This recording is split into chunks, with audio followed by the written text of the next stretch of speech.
Okay, I think we can start now, huh? We will begin. Yeah. So this session is recorded also, so you can recall it over our YouTube channel later if you have missed the session today. And now we're going on with our Smart World Education Part 2. Today we talk about the world of coins, tokens, blockchains, DeFi, and trading. That's what we will delight in a good manner today.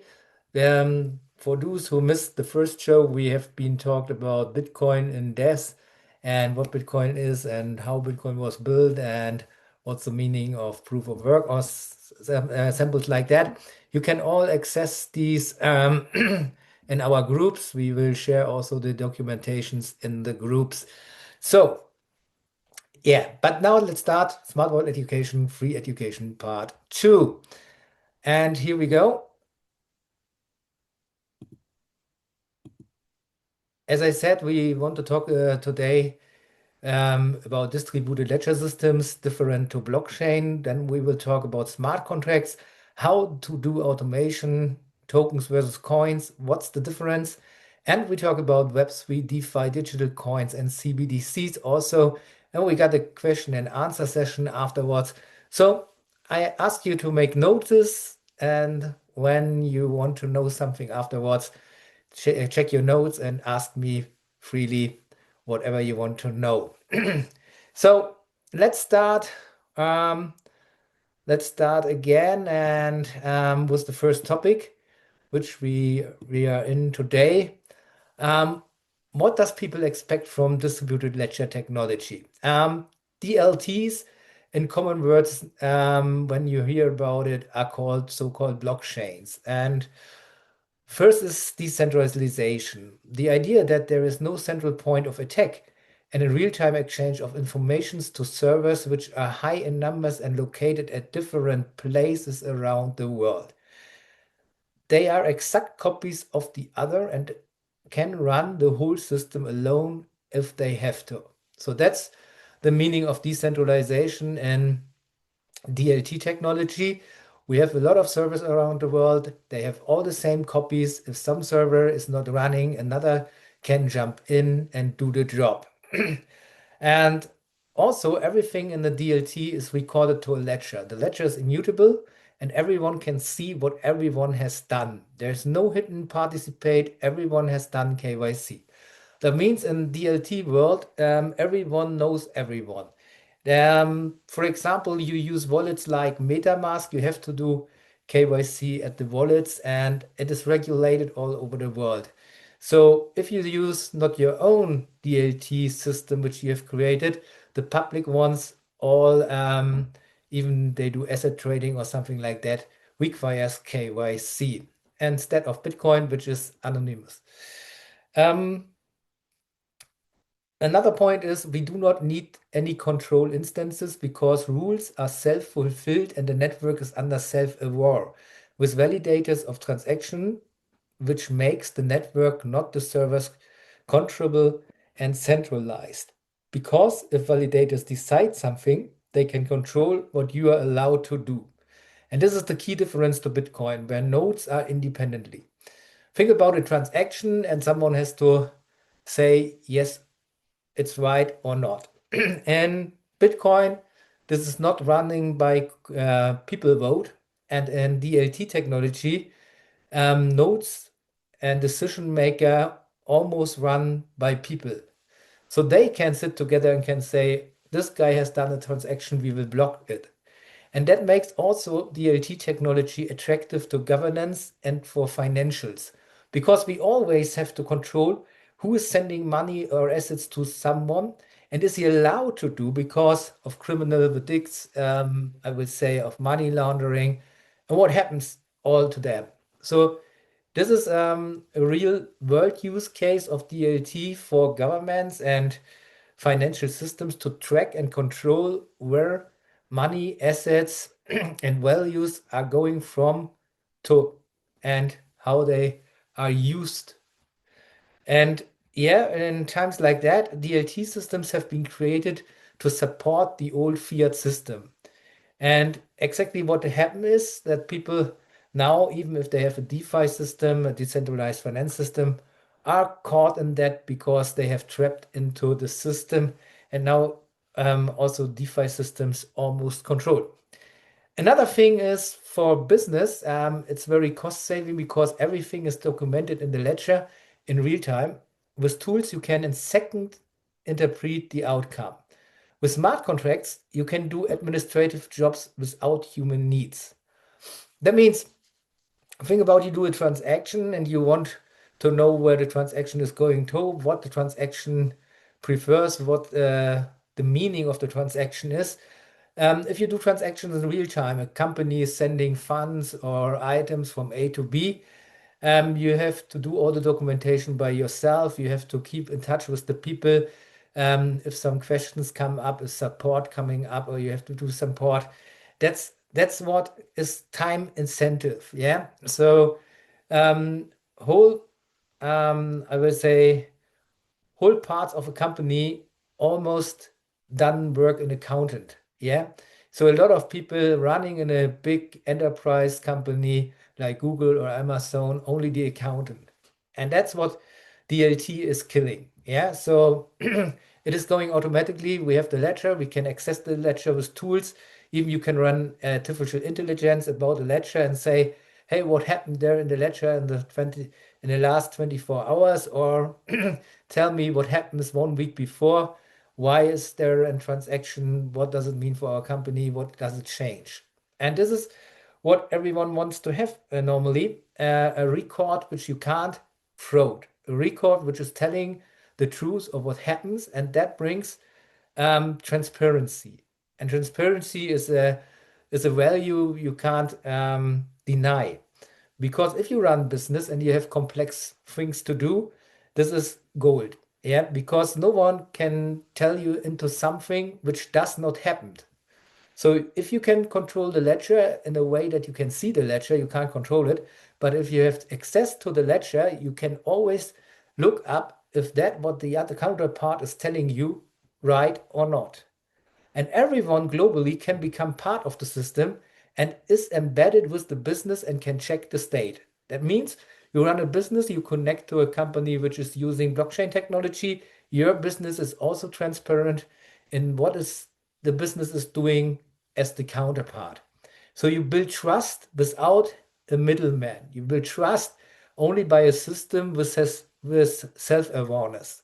And that's a meaningful thing in times where we start not knowing who can we trust.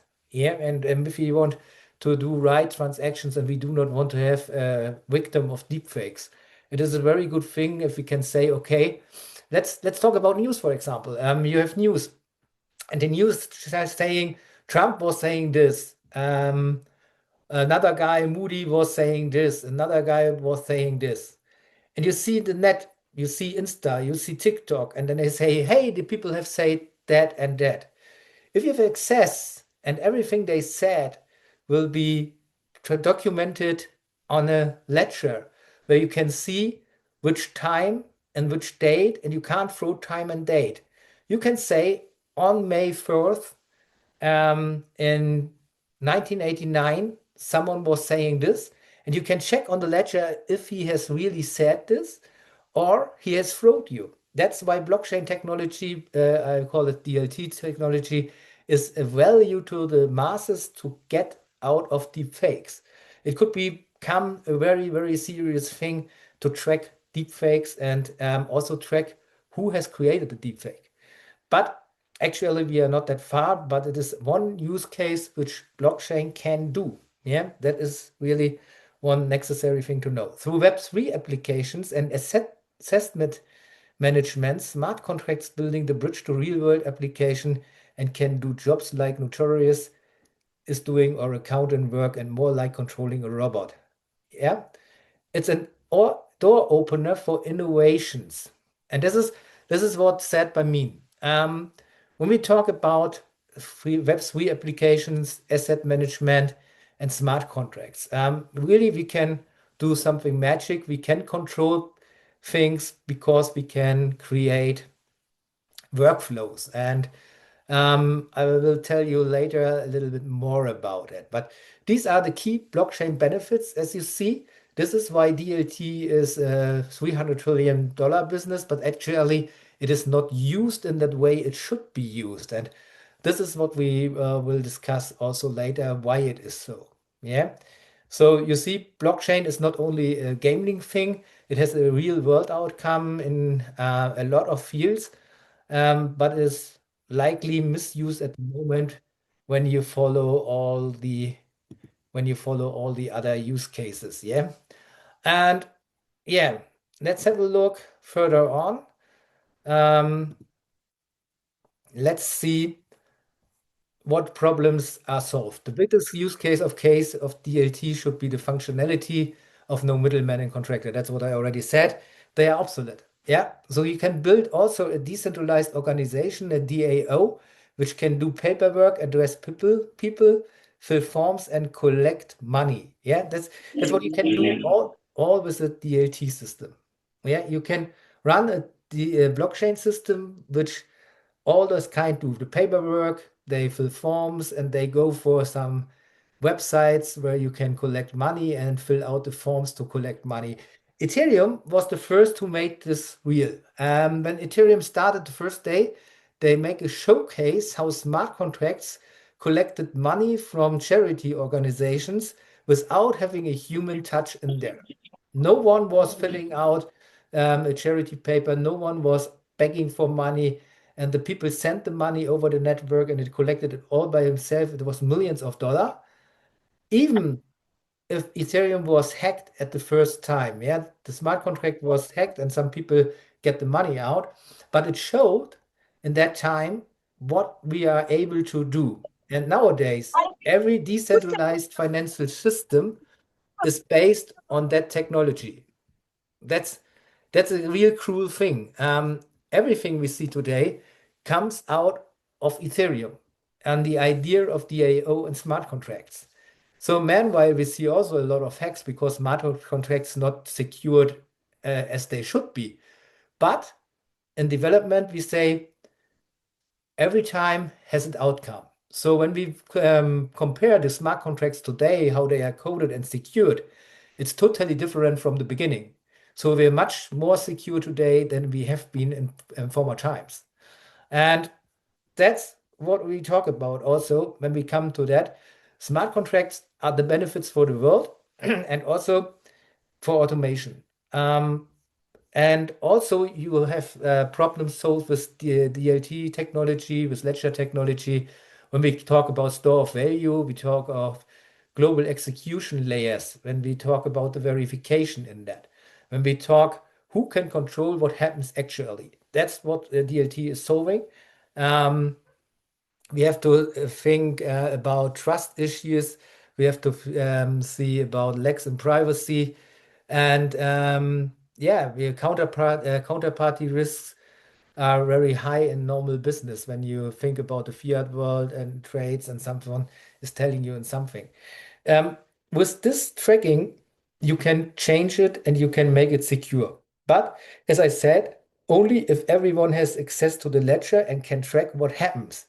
If you have a blockchain where you haven't got any access to the ledger and someone is telling you, hey, I got a new coin and I had something like that, you can't track where the money is going, where the coins are going, or the tokens are going, because you can't see the ledger and what happens in there. Because if you say ChatGPT, for example, here is a ledger snippet, tell me what's going on with the funds transacted there. It can give you a really whole complementary report in deep, which explain you what's going on with the funds and if this looks like a real trade or it looks like a fake or something like that. And that's the reason why many systems they tell you they have a new blockchain system and something, but no one is telling you how you can access to the ledger. If there's a program, you can see the ledger like you use you use explorers, transaction explorers in the Bitcoin and Ethereum world. And that makes a difference. But transparency is given by DLT's default. Yeah, it's from the very beginning you create a DLT, It has a ledger where you can track everything. Okay. Um, the reason why Ethereum mattered is anything was built on Ethereum. Smart contracts with a computer language called Solidity. Smart contracts have been first built on Bitcoin, and this many people do not know. Yeah, Nick Szabo, he was creating DigiGold. It was long times before Bitcoin was created. He was in the group of David Chaum in the 2000s. David Chaum was a coder who first implement cryptographic mathematics into transactions. And David Chaum was running with that to a bank system. So Nick Szabo left the group and other people all because they do not want to have digital money as banking system. So, but Nick Szabo was in a time when Microsoft showcase that you have Excel and you have macros on Excel. Let me tell you what it is. An Excel sheet is like that. You can fill out a field, you can put a formula mathematical in and combine it with the other field, and then it does all the calculations for you and give an output. Or you can create a bill for your company with Excel. So you have to say these are the items, the articles, and then you type it in, and Excel is doing all the work for you, get a price in there, and make a bill out of that. So sometimes you won't change everything by hand. So Excel started to invent a script language which is called Visual Basic. It's nothing else than if then. So if you do that, then should happen another point. Yeah. And it can execute tasks on dependencies. So Nick Szabo was thinking, why does this not work as a script for a ledger system, for a blockchain or something? Yeah. He was really saying, why this does not work for a blockchain? And that was the magic on that. He found out how he can implement um, this Visual Basic in a way into his blockchain, and later on it was also implemented in Bitcoin. So that's the reason why smart contracts on Bitcoin worked in the first time. But Satoshi Nakamoto realized that there is a danger in the smart contracts. If they could be hacked, it will destabilize the trust into the system of Bitcoin. So he closed that function in 2010 and said, I don't want to have smart contracts in Bitcoin anymore. Then he shut down, he closed the system in a way that no one who was developing on Bitcoin at that time could change this. So that was 2010 was the real birth of Bitcoin in a state which is unchangeable. So today, in the 2020s, a company called Ordinals found a way to bring back smart contracts to Bitcoin because Bitcoin was inventing a technology called, sorry, segregated witness. It's nothing else. You have a block, there are transactions in there. The block is full, and people were thinking about how can we make more transactions into the block. So they reduced the data transaction has, make it shorter and have more space into the block. We call it the blind space. Ordinals found out how to bring smart contracts on transactions into a block using this blind spot. So now they can address a Satoshi and can say the Satoshi is changed into a functionality by putting a link on the Satoshi or make a reference from the Satoshi to another reference Satoshi and create sorry, a workflow. That's what really happened. And now today we see also smart contract-like things on Bitcoin. If this is good or not, you have to decide. That's a big discussion in the space. But we do not have to forget the original of smart contracts, where they really are used for, is DLT world, is blockchain world, is not Bitcoin. Yeah, Bitcoin has its role as money, and all the other blockchains have been built for that purpose to send values over the network and assets. So, and think about Solana. Solana can do this in a much better way than Bitcoin can do. Yeah, this is only a gambling thing, I think. So um, that's the reason why Ethereum is there. Ethereum was the first blow pause for every other token which comes out later. So even today, um, it is like that. Bitcoin has only one purpose, save the time order and being money replacement substitution. It is not meant to be deserving the fiat world in digital banking and economy. And Ethereum purpose was exact that. Give the world a regulated system with gadgets working like Bitcoin, but centralized. And Ethereum's purpose is not money. It's being a system of governance for regulated participants. That's what it is. Think about our old world with stock markets and something like that. You can compare it now in a digital world with tokens, which are replacements and ICOs. Maybe you have heard initial coin offerings. That all buzzwords from the old stock market. We have done it in a digital way now, and in the former times decentralized because you can do it without having KYC. Now it's in a way controlled because everyone has to do KYC. Yeah, know your customer, fill out your passports, credentials into the register because before you can access this world. And this is what the main change difference uh, between Bitcoin and Ethereum has become. Yeah. So Ethereum is really something business use cases, governance use cases, and has nothing to do with any money system. A lot of people want to make Ethereum become money, and they said that will have a higher value one day as Bitcoin. If Ethereum ever will be more worth than a Bitcoin, it will lose its presenting thing to become a control system by smart contracts. Even Solana will crash down because they live from one thing. They have use cases which are used to support the fiat world. If they become collectibles, and that's the problem with Bitcoin. Bitcoin is limited and become a collectible for people who say this is saving funds, this is a store of value. Yeah. So think about Ethereum will become this, or Solana coins would become that, and tokens. The purpose of these blockchains are obsolete because everyone is using this only for one reason, raising money.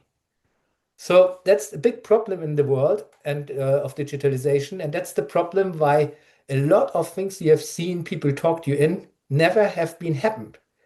Because it is much easier to sell a coin with a purpose and say, hey, got it, it's jump on the board, and then you have a lot of money in the coin because the value on an exchange is rising. Yeah, because a lot of people ask for that coin instead of having a real world outcome, which is changing something or supporting something. That's also the reason why a lot of banks not using any coins or tokens at the moment, because they know if they will use that, the price is going up and the people will see that at collectibles, not to support the system at all. So that's a big gap when we talk about the digitalization and we talk about all that stuff. Um, Ethereum is also has also been built as a um, has also been built as a world computer. This is something interesting. Yeah, there's always people telling you that Bitcoin is some kind of a world computer. Why? Bitcoin is different than not Bitcoin, sorry, Ethereum. Ethereum is different from Bitcoin and become a world computer because you can access things. You can do smart contracts on that, which where you can also control different computers with. Think about you have a row of computers, you have 5 computers at home, and you want one computer to do a Word document. The other computer should at the same time create an Excel sheet, and the third computer should pay someone who is gambling with a game and he fulfilled the level, and then he should be rewarded in coins for the next level. Ethereum, as an execution layer, can support all these three use cases on three different computers at the same time. That means global shared computation. That means a smart contract can be splitted into all this functionality, or you create three different smart contracts on the same blockchain. So the main power is that via the Ethereum system, all these computers share also their power. So it's not that one computer is running like Bitcoin in a way independent. It is sharing everything it is doing with the other network computers. And so you have a big computer which can access all the computation power as one. So for example, you have to calculate a very, very high mathematical problem. A computer needs energy and a lot of resources. So now think about via Ethereum, you have connected your network to 1,000 people using Ethereum. All their computers running this Ethereum blockchain will give their power from their computers into the network. And this is different from Bitcoin. So this is why people always compare Ethereum like a computer metaphor. Yeah, we can simultaneous global computer. We have all the single computers act as one big computer. And this is the difference to Bitcoin. In Bitcoin, it is really decentralized. It is not like that. I check Ethereum and the whole network is going down.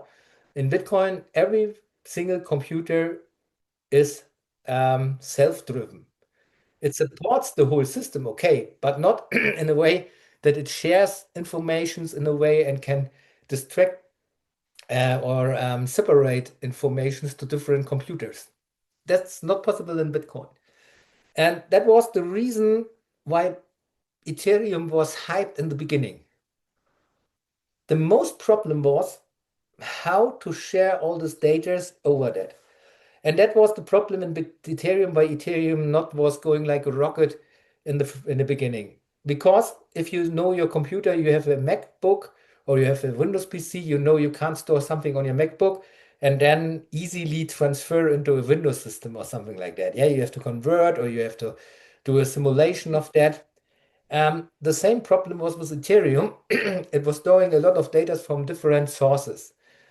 And how will you use the computer of another guy without his allowance to save something on his hard disk drive? It's not impossible. It's impossible. So we have to share all the informations at the nodes, and the nodes have to share it to all the people and make it accessible to the people. That what the Ethereum was solving with IPF. It's called Interplanetary File System. All nodes running on Ethereum and all computers are using IPF. Actually, also all the other blockchain and DLT systems like Solana, because IPF is a standard for saving informations, games, papers, pictures, whatever you will in the blockchain system. And that makes all these IPF computers and nodes to a big, big, big computer where you have access via your blockchain, where you can access through your wallet to the data. You can even show movies, store movies on blockchains, and then you can access via your wallet the movies you have stored there in this big computer system. And this is the point why everything is compatible to Ethereum. We talk about standards like ERC20 tokens. A lot of chains like Solana or so use these standard. This is a standard was created to make interoperability. So think about one thing, make it a little bit easier. You can't send the Bitcoin to another DLT system. It's impossible. Except the system works in the same way like Bitcoin works and has a connection anchored in the Bitcoin network. That's what Lightning is. But all other systems can't execute Bitcoins directly. So when you have an Ethereum token, you can send it to Solana, you can send it to Polkadot, you can send it wherever you want. And other rise around, they can send the tokens to your network. That's why exchanges works. Exchanges works because of the interoperability and because of the IPF system. Yeah. That's the difference between Bitcoin as a standalone system for money and Ethereum as a system which can support every other blockchain system, and the blockchain systems itself can support Ethereum. So it's like a supercomputer watchtower where you can control anything around the world, even complex business use cases. And that's where smart contracts. Smart contracts are all the same on all systems. Yeah, they can control the usage, the accessibility to all that stuff. Yeah, and this is all recorded in ledgers, and you can exchange or you can compare the ledgers from other blockchains with the Ethereum, and you will see the logic is there. You see something happening on Solana, it's going to Ethereum, and you can follow the spur via all blockchains in the world. And this is makes the system a very good system for business and something like that if you are depending on the fiat world. But this is nothing Bitcoin was meant to be. So you see smart contracts and something like that on Bitcoin doesn't make really sense. Yeah, because you can store it there and it is a secure network. But on the other hand, it is slow because it wasn't meant to be there. And you see with Ethereum and other DLTs, you see there's a whole economy already built. So you do not have to have a lot of knowledge to get into the world of Ethereum or Solana to make smart contracts or use that for storing your items. It's everything is there, and that's what the magic is. Okay, smart contracts. Let's talk a little bit more about smart contracts. We can say smart contracts not smart. Yeah, smart contracts, they are static. That's a set of rules and action plans. Yeah.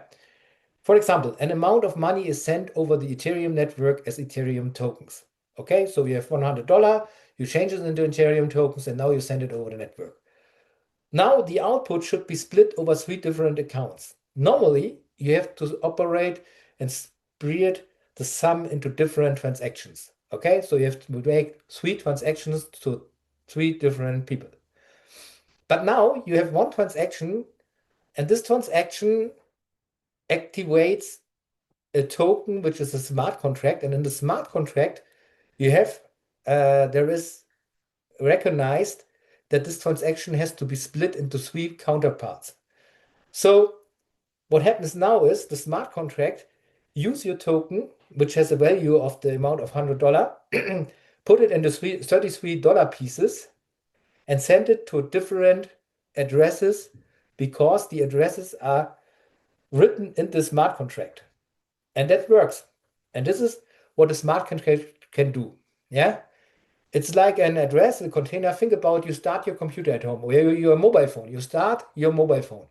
You do not have to do something, but in the background, when it is starting, a lot of code is working. Yeah. So a lot of things happen in the background when you start your mobile phone without you have to type in all the comments. So think about smart contract is the same. It's a list of comments and what it should do. And the transaction is the button you press on your computer or on your mobile phone. That's what happens with a smart contract. And then he's going around, he's doing what is inside, and then he sleeps until another transaction is coming and activate it. Because the smart contract is static. It does only the function. Cut, for example, transactions into 3 pieces. And then it is there for good. Every time you send something to this smart contract, it cuts into 3 pieces and sends it to 3 different persons. So you have to delete the smart contract and write a new one to change that. Actually, there's no secure way to make smart contracts really smart that you can change the purpose from them. There are some who has parts of the smart contract you can change. Think about you need some information from the internet and it should search for that. And of course, when it gets the informations.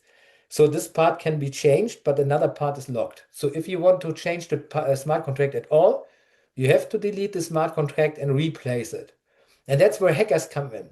They have found a way in some networks to replace the smart contract when they said, okay, send 65 millions to wallet A. They could change the smart contract and replace it if they say 65 millions to wallet B. And that's a big problem at the moment. The security is there better than before, what I said. But this is the problem of smart contracts. Even if you can change them on chain, that means when they are online, you can change them. It's a risk because hackers can see smart contracts and can see what is in the smart contract. It is not secured like a transaction or something like that. It's only a paper which says what should be done next. That's what a smart contract is. Yeah, so if amount X received by wallet A, send the rest to address B and C. That's what you can see. Yeah, and that's why people can attack the network. Yeah, that's exactly what they can do.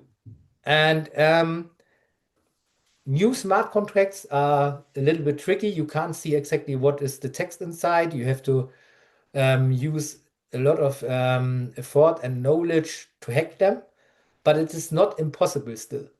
Yeah, that's why you see great hacks when on DeFi exchanges money is lost. Yeah, because they entered the smart contracts.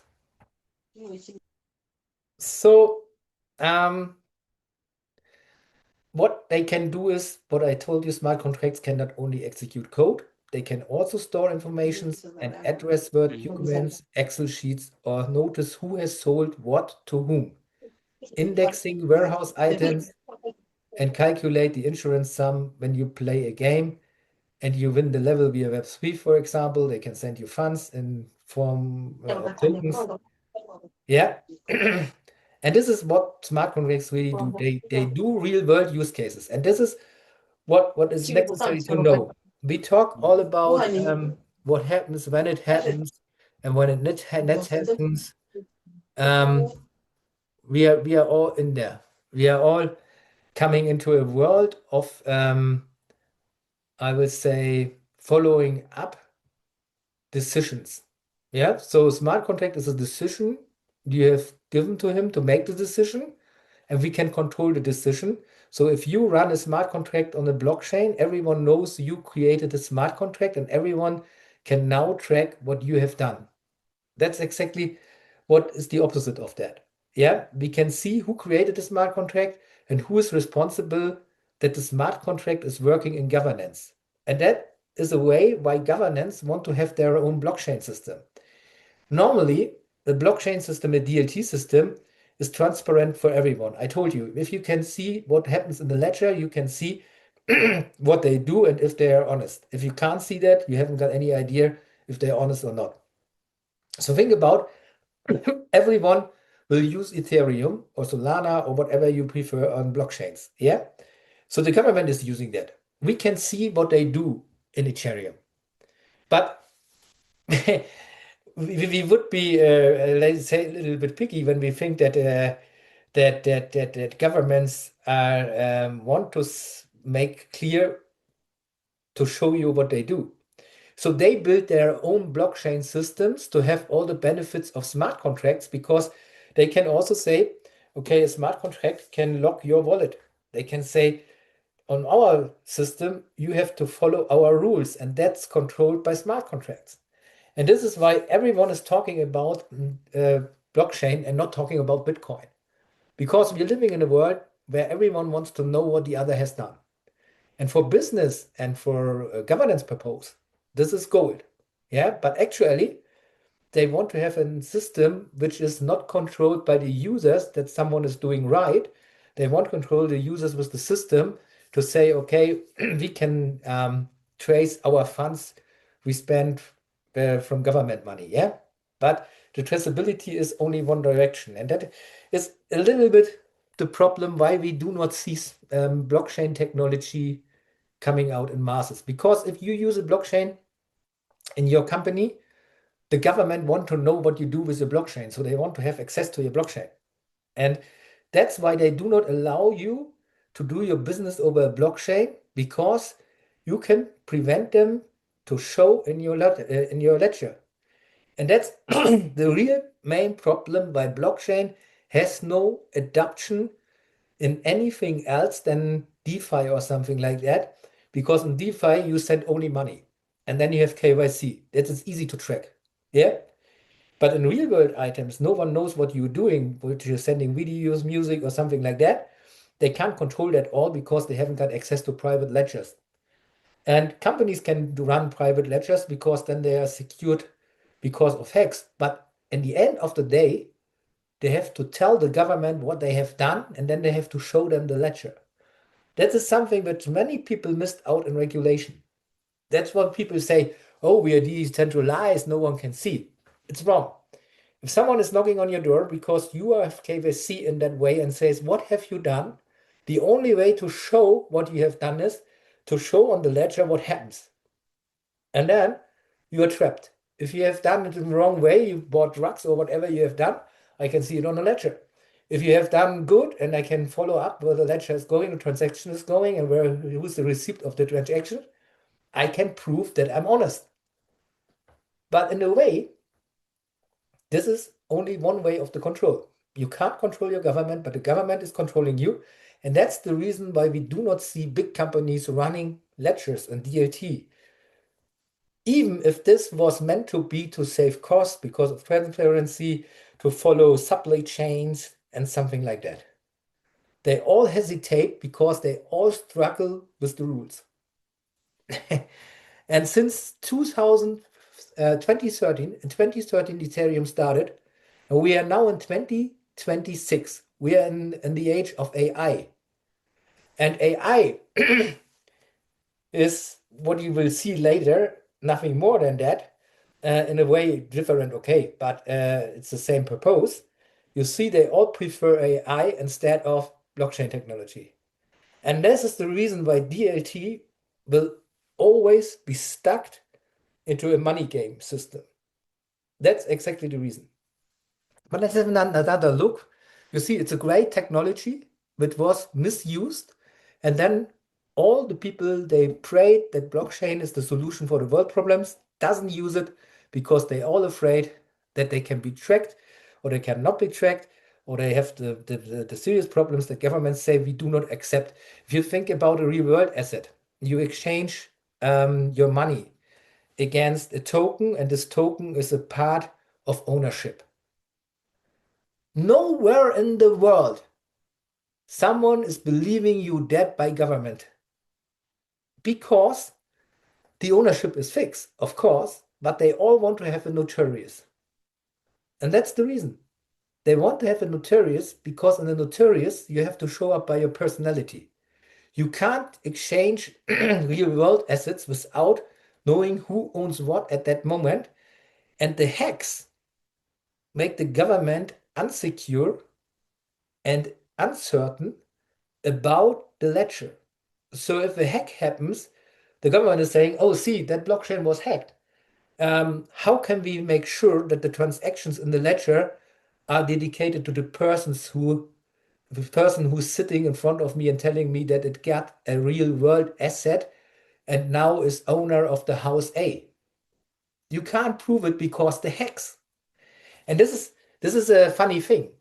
Yeah, even if you do ordinals on Bitcoin, you have the securement of a Bitcoin, and they are also locked in the ledger of the Bitcoin, and you know you can't vote the ledger since 15 years. Yeah, but on the other way around, you haven't got the proof that that person used an ordinal for an inscription with a purpose he has never done. So you can create cases. And that's why no one is trusting anything in blockchain world. Even if we have a government blockchain association where I have been part from, since 13 years they say we can make we can make elections on blockchain. Yeah, you can do it. It's secure, you have a ledger and something like that. But the trust of the government and the trust of the business into this blockchain technology has gone. Because they're always afraid that someone is hacking the system which is providing you with the smart contracts for making elections on that. Because they have seen that some people manage to use that. And the whole problem is how we create smart contracts today.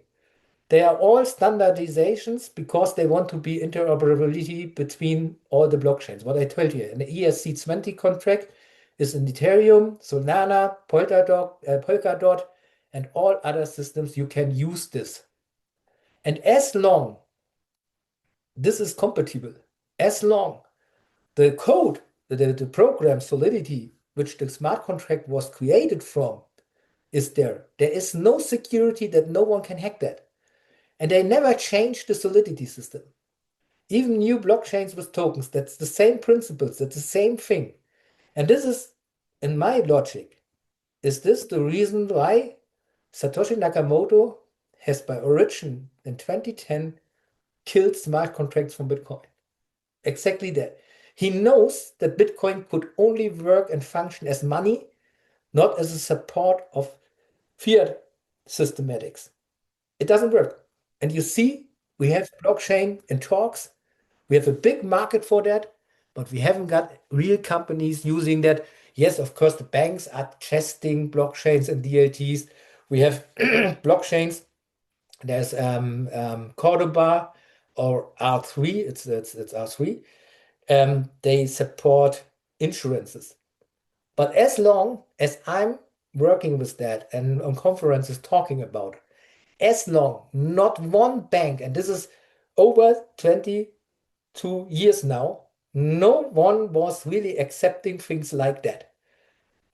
And this is what we talk 13 years of blockchain. No one accepted that because one reason, and the moment you make this, the tokens got the value and become collectible for the people and not that the people use the tokens for the purpose it was meant to be. So you do not want to use your token if it is 1 million to record some items of your store and then send the token to another guy who can read that and give you an insurance about the amount of items you have in your store. Because you think, wow, this token is now 100,000. Why should I send it away? Because you don't trust the other guy that he is using it for the same purpose. You will say he's likely going to an exchange and sell this token to another guy. Why should not I sell this token to another guy? And this logic was the main mistake in Bitcoin and in Ethereum. Yeah, that's not collectibles. These items are useful for like money. You do not go with your $1 and then you say, here's my $1, so you can gamble around with that, something like that. Then you lose the dollar and you have a lot of problems because you lose the dollar. If you lose a token, it's like the same when you are in the financial markets. But think about the other way. People want to prevent losing money, right? So, and we never saw an outcome because the more the price and value of a token is, the more the greediness of the people let them act in a way that they lose all their money. It is normal. People get rich, so some people must get poor. That's the way it is in our world. And this exactly is the reason why governments don't want to gamble. They do not want to trust in a system which main purpose is now gambling and financial derivative. This is not what they want. I tell you, you don't believe maybe, but this is the truth. That's what we see since 13 years. This is not since yesterday. This is something we see really. So um, let's talk about when we come to the point that we talk about tokens. We have fungible tokens or we have non-fungible tokens. And I know many people do not know exactly what the distinction is between that and what the purpose of the two tokens is and what the difference is. Okay, so smart contracts, they have a purpose and then they are tokens. Okay, a token is a smart contract with a purpose. So first we have a fungible, they are identical and interchangeable. So if you have a coin which is the same, a Bitcoin is a Bitcoin, for example. So you have a fungible token, yeah. So if you have, I would say you produce a lot of cars and they are all the same. There's no different color, there's no different items in the car, they are exact looking the same, they are fungible because someone can jump in the one car and drive the other car also, and no one knows where is the difference in that, and you can't say this is ownership of ABC. So they are identical, interchangeable. Yeah, fungible can be replaced with identical items. Yeah. Non-fungible items, and now we come to this world of NFT. Um, they are they are unique, distinct. Think about everything you can't move. Yeah, think about a picture which is in a museum. You can't move it away. Yeah, it has an ownership, but you can't share the ownership. With non-fungible tokens, NFTs, you can share the ownership and can say, okay, someone was paying 500 for that picture, the other guy was paying 1,000 for the pictures. Now we split the ownership into two persons. Okay? This is something we can do. This is something we can really do. We can share ownership on items which you can't move or they are unique. So think about a really, really old car.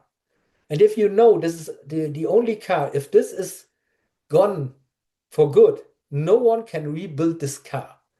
So this car becomes an immersive value. Yeah, this is immense. You got a high value for that car, but no one is able to buy this car on his own. Yeah. So now he comes with the idea, I want to share the ownership of that car with a couple of people, and then we wait that the price of the car is growing, and then we share the value. That's where we create non-fungible tokens, and then we can share that token, and the token can make a register where it says on day 1st of May 2026, 3 people bought this item, and here's the name, and here is the address of these people, and how many percent they own. So if someone want to sell that car, or he can't sell the car at all, but he can sell his part. He can say now the car is not 100,000, it's 200,000, and he has a share. He can sell his share on a DeFi exchange to another person who is willing to pay that for. And then the smart contract, the token, is updated with the history. It says, here we had person ABC, and now person D is replacing person A. So we can follow the whole list, who owns and when does he own it. So no one from outside can now say, this is mine. He can't throw the ledger, he can't throw the token.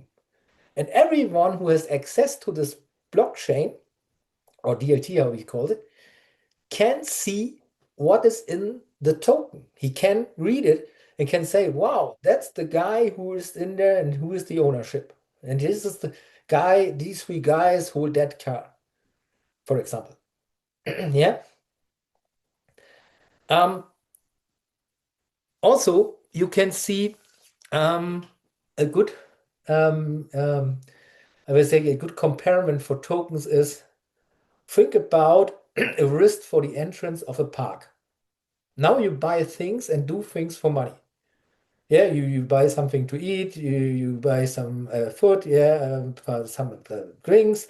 You're going to a carousel and pay for that all with your wrist, like in the bars. And then on the exit, you have to give the wrist away, and you have to pay the money because the wrist has now a value.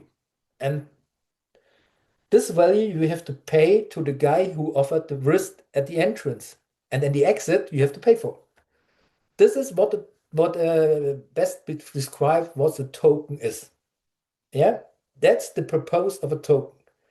Tracking and logging what happens, and then exchange these informations or sell these informations or whatever you want to do that in a digital way. So think about you're in the park and you lost your credit card. You got that wrist. Now you can do something magic. Someone is coming around. You can say, hey, I have a wrist. This is $100 I have to pay. Can you lend me $100? And then I can exchange the wrist also. Yeah. So the wrist is a value which not depends on banking systems. It's independent from the banking system because everyone can pay for that wrist. No one is coming and saying this wrist is like a credit card or this is a credit. It's a credit, but a credit without banks. So The lender is the park. He lends you money to work with, and at the end of the day, you have to pay the bill. And this is what smart contracts also doing. They they give you a purpose, and everyone who uses this purpose is responsible for what it's doing afterwards. Yeah, that's an idea about that you can see. We have non-fungible tokens and we have fungible tokens. Yeah, we can. It's the same. Yeah, identical. If I have a wrist which is for $50 and I give you $50, that's a fungible token. If I have something I can't move, I can't share the value between a lot of people. I use non-fungible tokens, so they're uniques. Um, that leads us into the situation that people created pictures with apes and sell them for $1 million on the blockchain because they said, yeah, now you have a picture on this blockchain of Ethereum. It is unique. We can't share it. We can't take it out of the blockchain and bring it somewhere else. And because of this, you got an NFT, and this is unique. And when you want to become ownership of this NFT, a digital right, I will say, they offer you the digital right on that fungible, non-fungible token for money. But in reality, it's just a smart contract with a picture in it, and you pay for. That's what it is. That's the functionality of a wrist. They have something, they say this is a value, and you release that for that value, and then you got the wrist, the token with the smart contract in that, which has the picture. Then you can sell the token again. And believe it or not, you see, NFTs is a big market today. But this is so simple. And this is nothing you can explain to normal people because think about, we talked about smart contracts, what they can do elsewhere, what they can do in the real world. And now we are sending pictures from A to B or sell the music or something like that. We connect the tokens on ownership of something, the digital world, and that people want to have. Think about Nike has a new shoe. Do you know that people stand hours for hours in front of the Nike store to get that new sneaker? Because they said it's limited. We have only one of that thing. And then the owner of that thing hopes that the price of the sneakers is rocking. And in the next 4 weeks, he is selling that sneaker, which he got by accident for $50 for $5,000. But he never will wear this sneaker because if it is worn, it lost its unification. Yeah, it's not it's not unique anymore. And that's the problem in our world. So that's why people believe in some pictures in a smart contract and sell millions of dollars for it. And the smart contract itself is undervalued because think you are a smart contract and you can do all that stuff. You can create Excel sheets. You can create something people do with you. You can help them to work. That you can help them to build business and something like that. And then you are the little smart contract on that blockchain and say, what a boring thing. I'm only here because of pictures and music. Yeah. And that's also another thing why no one is using DLT technology. Yeah. Think about gaming. Gaming is the thing. Yeah. You sit there, you have your ego shooters or you are on platforms. Yeah. And then you play and then you buy items. So you kill zombies in the world and you have a little town and then you have to buy a new weapon or something like that. You can pay with real money into this world. Now think about you are connected with a smart contract, and the smart contract is watching that you are the only owner of that item. You can't cheat. You can't send that item or hack that item and then overhand it to another person who has not paid for that or copy and paste that whole thing. In former times, it happens that you can copy items and send it back to the game. Yeah, especially in online platforms.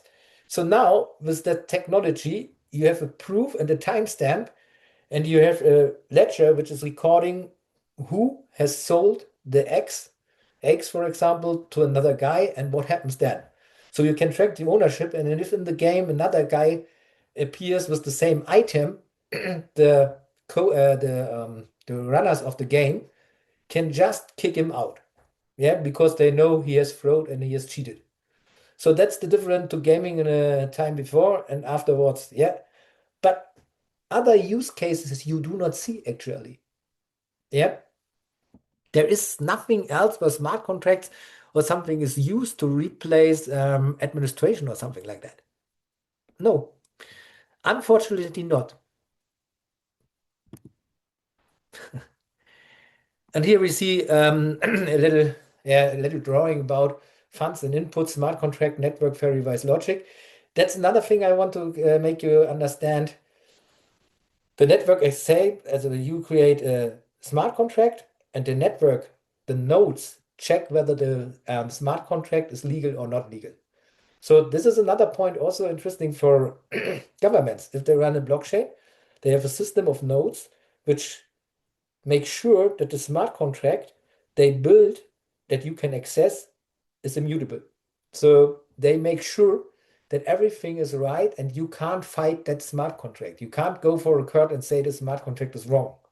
You can't make doubts on that because the network logic is saying it working. It's like, yeah, you create something and then thousands of people will check whether this is law or not. Yeah. So, and after a couple of people have checked that contract, and this are nodes running by people, they can say this is the rule. And now, believe me, if you run a government and governance system, you run the nodes on your own, then you can decide what nodes accept, which rules they accept, or you can change the rules. That makes blockchain technology centralized and not that immutable we think. So, and that is another point. Governments know when they run a blockchain and they know and they run the nodes, yeah, by proof of stake or whatever, they have interest people in there and they can change the rules. The people can change. Yeah. So they know exactly when you run a system like Solana, the nodes are also controlled by validators. So they are afraid that when they use Solana, the node owner will go and say, okay, let's trick the government out. Let's create smart contracts, which is going a different way, and then we run away with all that stuff we got. For example, think about identification process. Your identification is secured by a smart contract, and the smart contracts check whether you're a real person or not. And now someone comes to the point where he can change that smart contract and the trust of the nodes in a way that it says this person is a different person. So you can fraud the system. No one knows that. Everyone saying blockchain DLT is not fraudable, and that's not true. And the moment you run the nodes, you can decide whether a smart contract is right or not when you got the majority of the nodes. And all networks are centralized by nodes. We have a lot of systems. So think about Polkadot or something like that. You can run a node by your own. That's when people say, wow, you can run your own node, then you are independent. No, it depends how many nodes we can build and how many nodes has someone already built. So think about people create a blockchain and they say we have 500,000 nodes and they own 400,000 of them. So it doesn't matter if you have 100,000 nodes at home, 400,000 are the majority and they will decide what happens and what is accepted. So you can't check. You have no idea how to address how many nodes a network has. You can only trust what people say. And Bitcoin was not built to trust in what people say. It is static. No one runs, every node owner can't decide anything. Yeah. Because the system is like that. You have the miners and you have the nodes. And if the node says the rules from your mining blocks is now changed, it's an update which has to be decided and to discussed a lot of long times. Okay. And then it's updated because the nodes change the software. If they do not agree to change the software, you can make whatever you want from mining point. Yeah. And this is a control system of itself. Here is it like that. It was built as a central logic. And in the beginning, when this DLT system was built, people decided who runs the node. That could be a company which is issued by the government. This could be a consortium. Yeah, this could different ways. So you can run nodes as a business. And at the moment it becomes a business, the nodes owner know each other and then they can sit together and can decide we like it or we do not like it. And this is a control system, and that's why you can change the system in a way. And that's also what every government and every controller knows. And that's why he do not trust in a system where people can check what happens in the world and then they do not want to become transparency on their own side. And that's why they do not accept when you have tokens which represent ownership. Yeah, they only control the money flow in that, and then they tax you and whatever you have to do. But no regulator will ever accept that you come around and say, here, this is my token, this is my ownership, without having a notarious contract. I, yeah, that's another thing we talk about is the automatic execution flow. We have a condition, we have a code, and we have an automatic execution. That's what it is. And we have a contract, we have everything in there.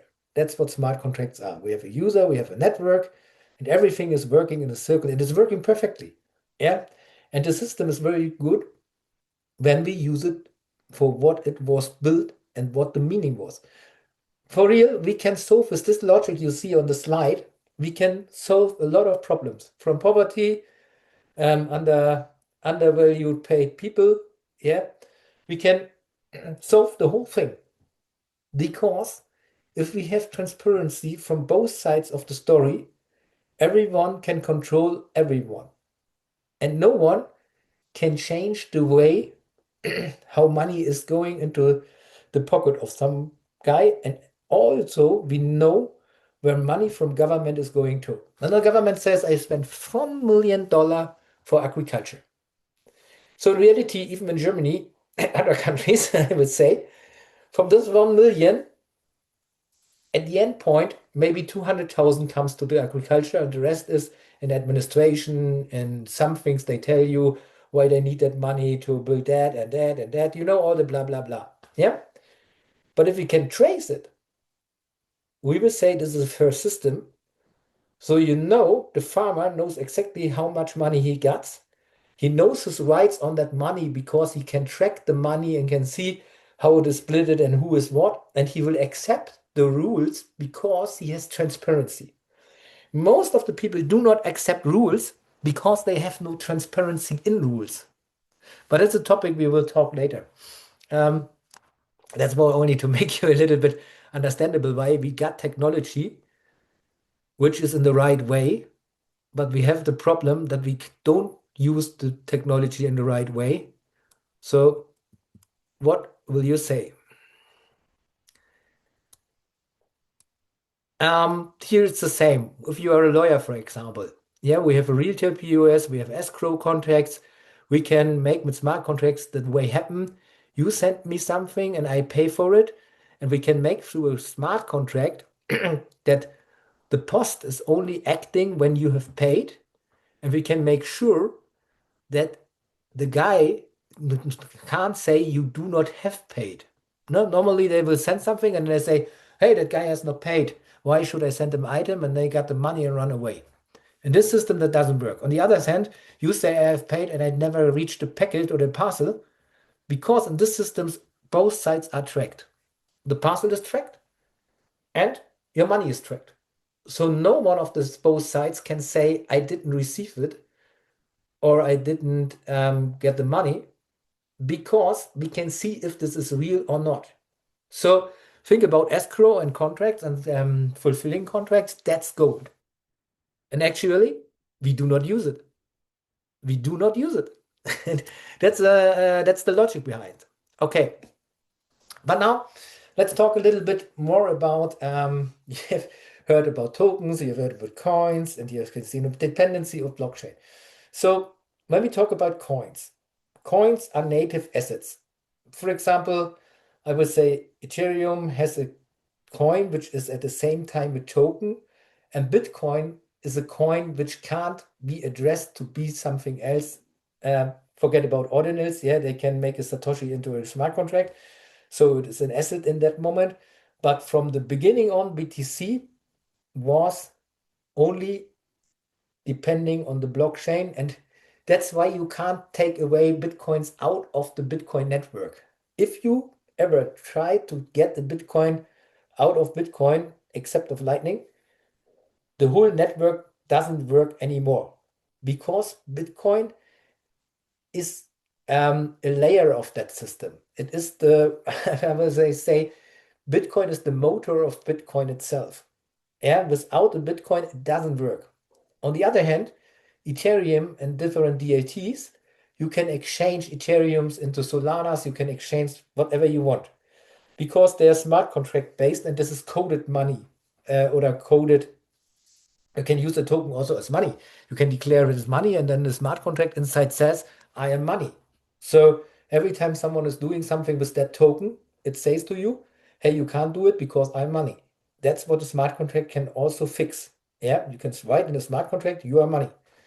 So, but you can build them on existing blockchains, you can interchange them, and that's the different. I can send it from A to B and something like that. So um, tokens can be on custom blockchains.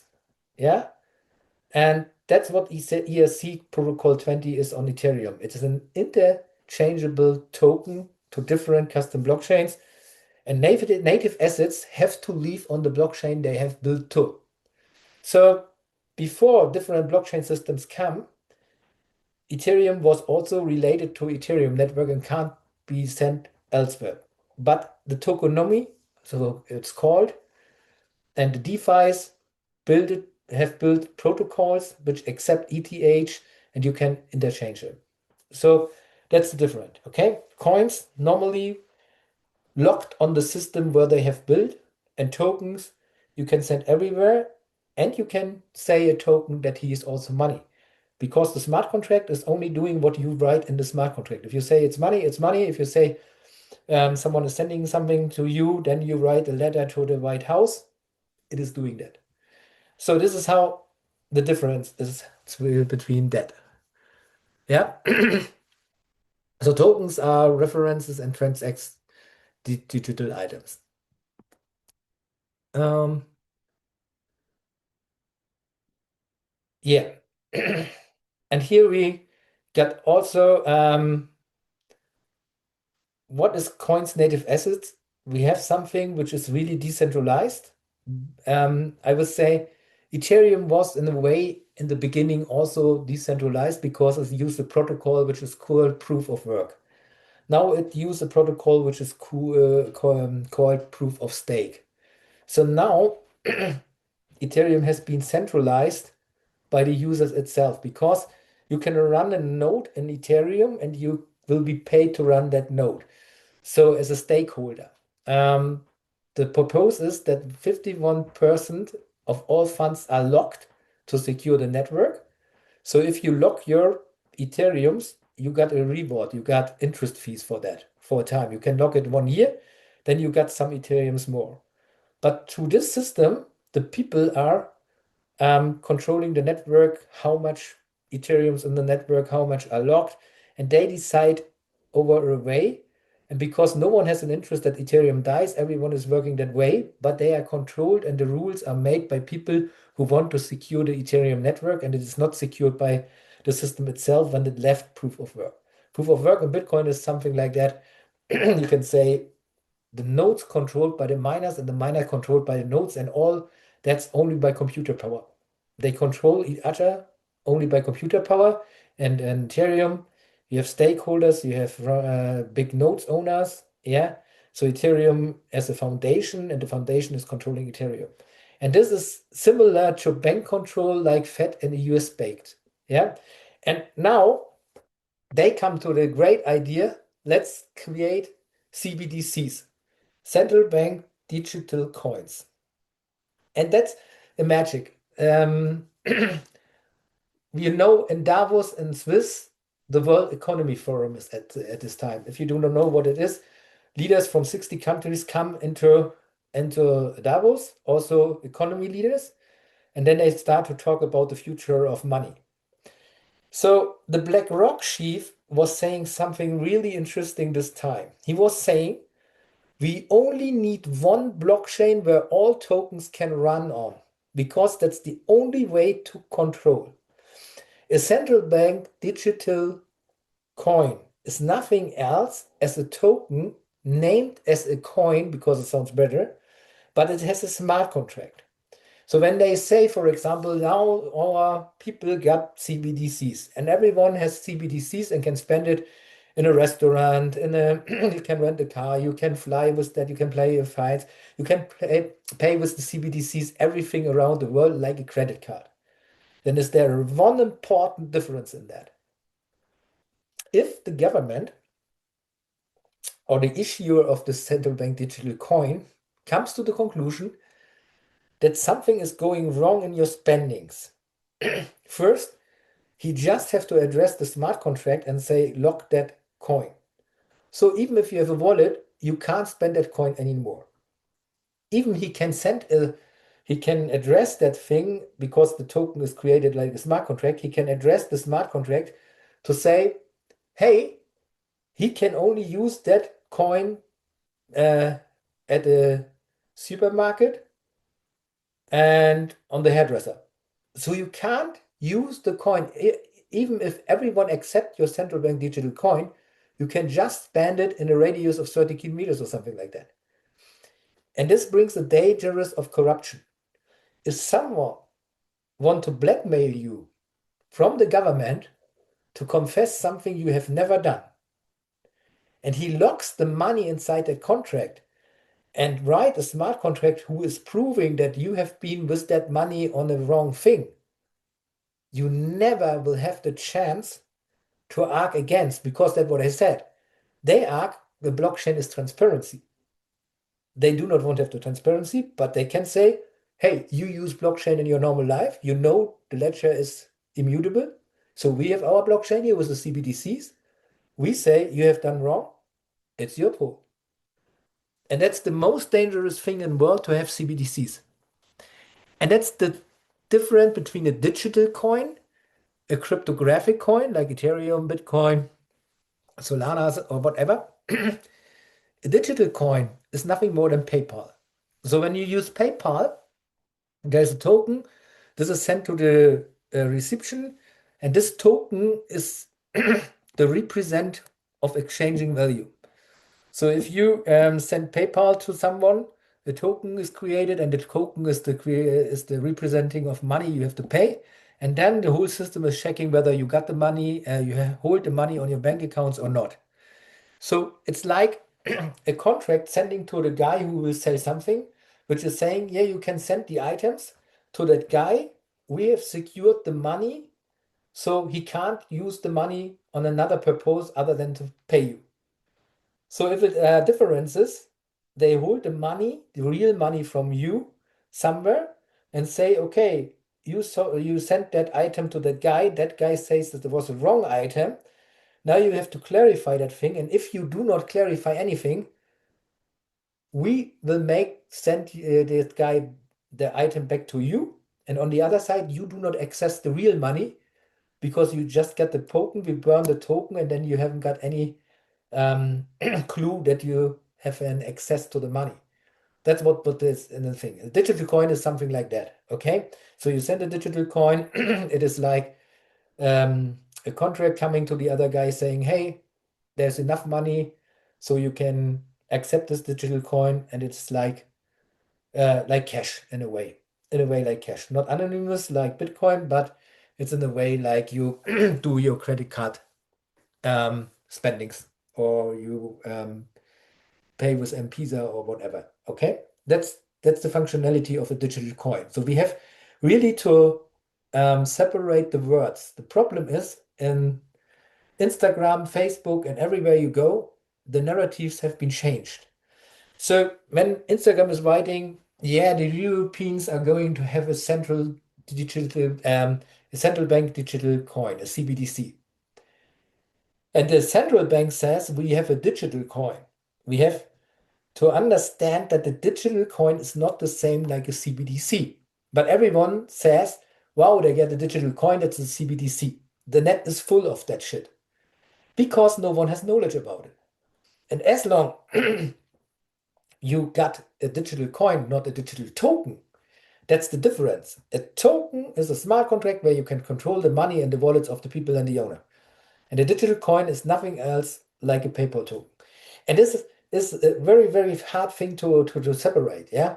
Because digital coins are not controllable like the other way. I can't say to a digital coin, hey, you can only be spent in a radius of 30 kilometers. It's impossible. With a central bank digital coin, it could be. That's where people have to really, really, really understand what is the wording of their governments, what is the narrative of their central banks. If they go and say we have a CBDC, you have a big problem or not. It depends on the case and who you are and what you are doing, yeah. But if you have digital coins, you have something like credit cards with digital coins. Yeah, so this is nothing in the same way. Okay? That's the difference. I think you should really understand the difference in that because this is very, very, very, very necessary for what happens in the world. So we have talked about that about the native things and token dependency stack. Um, Tokens are related on blockchains which can access smart contracts, and we have custom blockchains.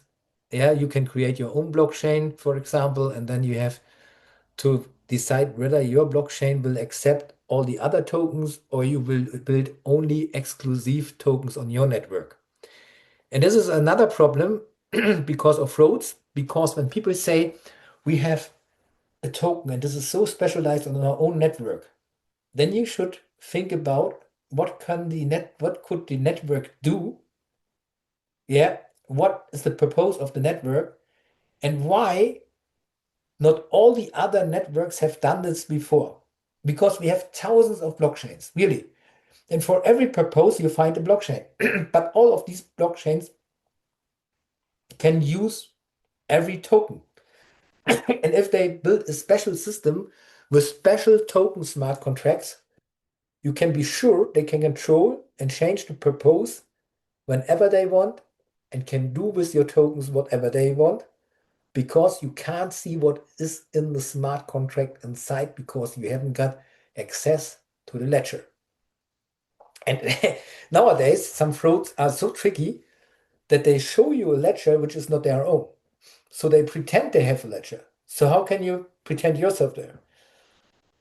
The first thing is you have to check in the internet or ask ChatGPT, is there a ledger I can access by myself? So ChatGPT is explaining you if there is a ledger, how you can make this ledger visible. Yeah, so you can type in some comments and then you can get a response from that network and you can see if it is real or not real.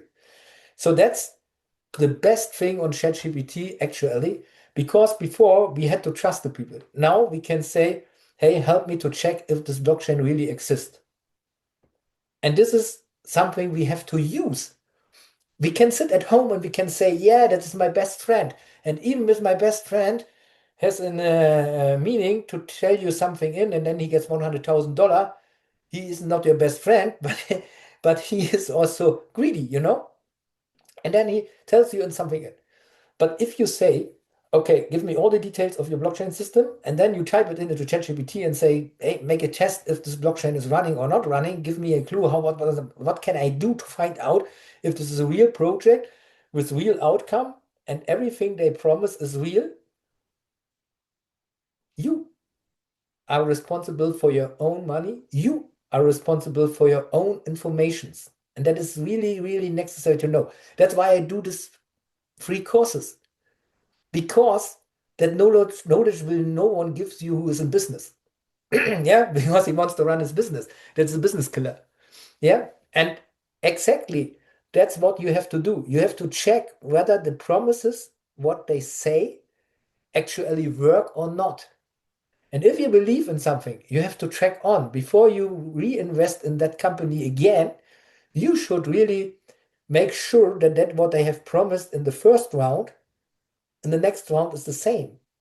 Yeah, if this has been fulfilled, if they say, oh, we built a blockchain and we have a coin, and that coin is used to plant trees because of environmental savings, then you have to check because you buy a coin, and then after a couple you say, okay, the coin is growing.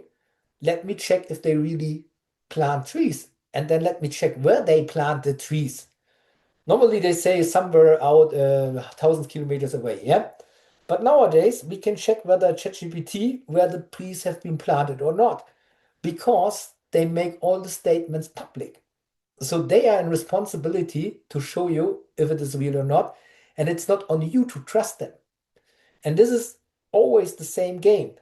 You do not have to run because someone is saying, oh, it's limited and it's last chance to jump on board. No, your question is, make me believe that what you are telling is true and show me. And otherwise, I come back to you next week. Let me check what I can find about that. And that's totally different. You never have believed that the Tesla is coming and killing the automobile market and everyone is running for electric cars, right? Because Tesla was collecting people to invest after they presented what they got. So he makes people believe in his idea and built this Tesla car as a prototype, and he had showed that is running before people invested that he can build Teslas on Mars. And if you want to have your own network, your own token, your own coins, or whatever you will create, you have to first build a network which is supporting your idea behind. And then you go to the publicity and can say, wait, we have 20,000 people which supported the idea. They spent money, and from their money, we created this. And then you can present a list with investors and something like that, and they will confirm that they support you in your idea. Then you have a real world outcome, which I can prove, which I can say, hey, why do you invested in that? Yeah, because he has done this and this. And these investors from the first time know exactly what happened or not happened, because they do not invest in the coin or a token. They invest in the idea without coins and tokens, and then the tokens come on top because they need more money or something like that. But there is something which is real built by money from people who do not believe in the digital world. And this is a totally different to that what you see today. Yeah, that's that's what I want to make you understand. Yeah, and that's why I tell you we have thousands of blockchain, and someone is coming with a new idea why it is not built on other blockchains. I can tell you everything is about money. Yeah, and this is also the real thing why we do not see real use cases. And that's why the governments don't believe you when you come with your tokens and something and tell them something, because they know the logic also. That's always the same. It's like a circle, you know? And this is what I tell you. All DLT change are like Ethereum. Different utility propositions, same DLT principles. Yeah, that's what it is. Ethereum is DeFi and smart contracts. Solana is speed, DeFi, and NFTs. Yeah, for example. But it used the same thing. And there are also blockchains outside which has been as a layer solution on Ethereum. Yeah, they have been built on top on Ethereum and it's layer two. So they use the foundation of Ethereum, but build a whole new blockchain on a second floor, I will say. Yeah, and because when you're in a hotel in the second floor, you can't live there without the ground floor. The whole house will crash. Yeah. So they use the basics of Ethereum, how it works, and then they separate something out of their own blockchain to work and interact with the ground layer. But you, as a user, can't see that Ethereum is behind. Yeah, you just on top of that. And this works really good. So, ladies and gents, at this point, we have talked about distributed ledger technology in a way where we have scams, in a way we have everything what the world is going wrong with. Yeah, we have seen that it's a fiat game, but we have talked about why it is not used in real world use cases, and we have seen that this can really change the world. Yeah, this technology can change the world, but unfortunately, no one uses it in that way.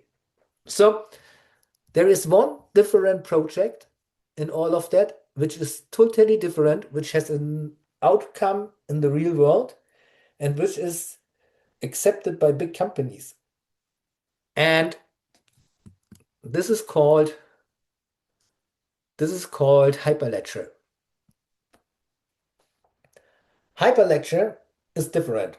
Um, they have no native tokens. Also Hyperledger has no coin. There's no Hyperledger coin or Hyperledger token or something like that. Hyperledger was built in the idea that we got a blockchain system which is not built on miners and validators, but it is built on channels. And this is something very interesting in Hyperledger. So, for example, you want to use Hyperledger first, you have to go for a channel, and the channel you send your data about your identification, and the server is giving you a digital hash that your ID is recognized in the network. So now a new channel is open where you can send your funds. And other channels around validate the funds on their way. So they do not say this is right or not. They say, have we seen the transaction from that identity? And then they check the stat of the transaction. So the channels are nothing more than only watch channels and say, okay, this transaction has passed channel 1 at that time and passed channel 2 at that time, and the third channel has seen it at that time. And then now something really magic happens. They can use smart contracts from Ethereum. Why do they need no coins for using smart contracts or tokens? Ethereum has an Ethereum virtual machine. That's nothing more than they simulate smart contracts without a token. And then the channel is saying the transaction is coming to this virtual machine. Then the transaction will be treated like the smart contract functionality is saying, and all is in a virtual machine. So after that happens, the system is checking whether the output is that what was expected from the beginning or it is different. In the case if it is different, the transaction never will reach the ledger. If it is true and the state of that, the channels have seen it, the smart contract was working and the output is the same like the input was, this state is written into a ledger. So that's different. It is not written in a block, it's written directly into the ledger without having a block, only by channel states. Yeah, so everyone says, I saw that, and everyone see what the smart contract is doing, and the smart contract is in a simulation. So the simulation says, okay, the funds have been derivated to ABC, and it works. Then it comes into the real life, and the ledgers of ABC will be updated without having a block. Hyperledger, because of the system, was never hacked. Hyperledger is one of the fastest blockchain. They call it DLT, distributed ledger technology. Now you understand why DLT is not blockchain technology. Yeah, it's one of the fastest DLTs we got in the world. And what you see on the picture is Walmart. Walmart. It's an American supermarket, superstore where you can buy everything. You can buy goods for your daily life. You can buy clothes. You can buy grocery. You can buy everything in that Walmart. Yeah. Even medicals. Yeah. But think about Walmart is built like an Amazon as a store. So they got a lot of items. You can sell your items on Walmart by making a contract with them as a reseller for you. So if you have a contract, they will likely bring that your items into the store. But what happened was that customers complaining about the quality of the stock. So they said, everything I bought with you here, the quality was a mess.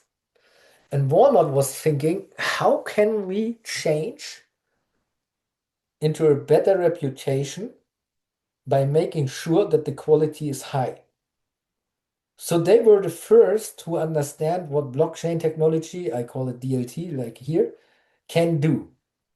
And Walmart started in 2019 to accept Hyperledger, and everyone who wants to sell something at Walmart has to track his items from the producement until the supply chain, the whole way.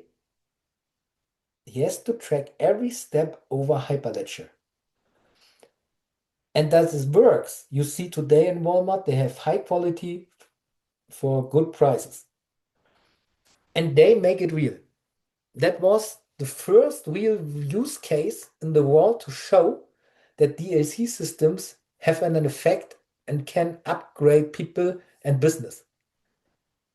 But out of that use case, IBM is working with Hyperledger and tracking some coffee beans. Yeah, but not in a commercial style or in a public style like Walmart is doing. But this is the best thing to make people understand and to see what happens and how this technology can be used without a financial market game. Yeah, that's what it is. It is super fast, even without TX fees, different from classical DLT building blocks, channel check and finalize identity and state. And here we go. We have an example in the real world what DLT is capable. But if no one uses it and no one trusts into the system, even if we have an example, and even governments do not trust in the system and whatever, we never will see other things coming alive. And even banks do not trust in blockchain technology. So think about my thing. That's what we're talking next about. And this is something maybe you don't understand, or you hold ripples and then you say, oh this guy is telling us bullshit. No. Ripple, I would say Ripple is the biggest scam in the world today exist on a legal base. That sounds like a little paradox. But what is Ripple? Ripple started with the idea that they want to support banks and transactions and said our ledger is capable of millions of transactions in the world. Yeah, that's what it is. That's what it promised. Millions of transactions in the world for banks without waiting, and all is checked. Then Ripple started. I have been on a conference in America where Ripple was representing. And they told the people the lie that they are based on a blockchain. That's what they always claimed in the beginning. The next thing is what they do not claim, that 70% of all Ripples ever pressed was in the hands of the owners. So only a little part was for the business. So think about, you create the business, the value of XRP is going up, and then they crash the market, selling all their ripples to the market. You got zero, and they got richer and richer and richer. That was the other thing which leads into doubts. But more, there is no real blockchain. XRP is like email. So you send an email, and your email client check the signature where the email is coming from and says this is an allowed signature and send this to the receipt email. So this is how enterprise email is working. Yeah, you have trusted people you accept emails from, so they have a signature, and the signature is checked by your server, and then it's delivered to your desktop. So that's how emails can be secured. So, but you have an email to an email system. You haven't got a block. So what Ripple was declaring was saying, yeah, but we have the hash of the last transaction combined with the hash of the next transaction. And so it is like in a block because they know each other. No, a block has separated transactions, is blocked. There are more blocks like that, and they have to confirm the whole block with the transaction inside by controlling who is controlling the transaction. And here, there is no controller. Here is the trust into the signature system, yeah, which you can't go for. So Ripple has a ledger which is based like an email account where you have a list of the emails you have received. So that's why you can't check what in Ripple really happened. That's that's really. And then always the claims were they use banks and they work with banks and they have banks, they use Ripple. Yes, when they say they have banks, they use Ripple. That's true. But this is not XRP. Why is this not XRP? You have to understand Ripple has a history. Ripple was building software and creating software for banks. And exactly that's where they support banks and work with banks. But no bank was using XRP as a collateral. A couple of years ago, or I would say likely, yeah, Ripple became a lot of horrible, terrible problems with the SEC because the SEC was saying XRP is a security. And here it comes. What's the difference between a token, a coin, and a security? A security is something which is like a backup of an asset. So, for example, you hold an asset and you say this is 1,000 worth, and now you secure that value of $1,000 and get another value behind. So that value is that you say I have 1,000 XRPs, for example, and these secure a metal plate, yeah, and the value. So even if the price is going up and down, you got the 1,000 XRP and something is going wrong, you can say, okay, this is 1,000 XRP because I give you the 1,000 XRP no matter what the price is on the stock markets. When Ripple was claiming, or the Ripple army, the people in the network, that XRP is used as a collateral in banking systems, so then it's a security. And that was the idea of SEC. People from beginning in Bitcoin, Jimmy Song, me, and some other people were writing an open letter that Ripple is a security and is not to be treated as a coin like Ethereum or something else. And they followed that spur. And now you are in a way in that Ripple is just a dump and jump game. You have a lot of Ripples and you have a market value, not because the Ripple itself is a value, it's $2. Some people say, wow, guy, it's cool. It was $30, 30 cents before when I bought it, right? Yeah, you make your cup.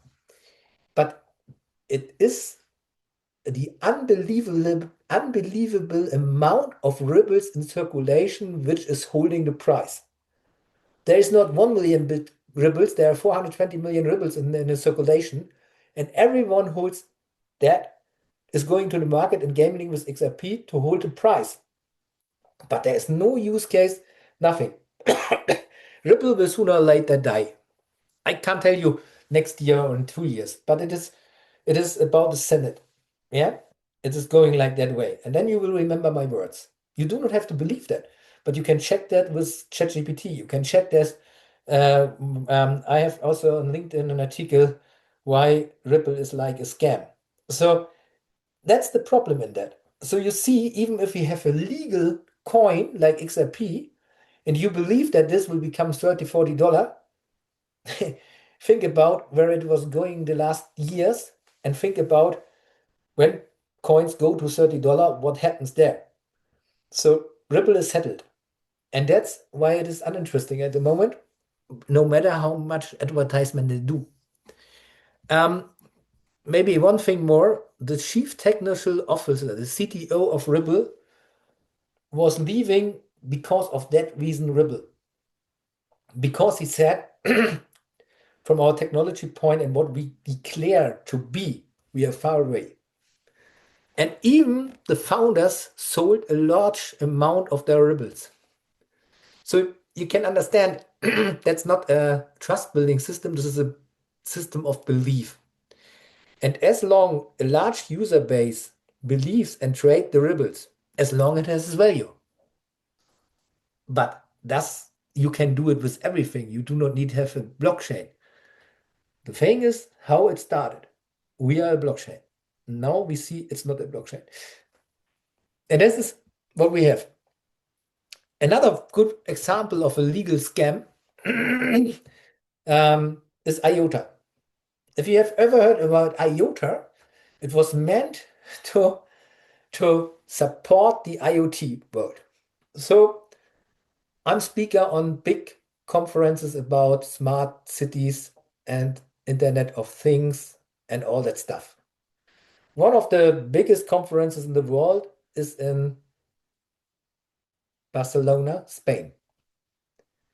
And no one ever has seen on a number one world IoT conference IOTA. So you wonder where they are, really? So they said, we have a Tangler project. The blockchain is like a Tangler.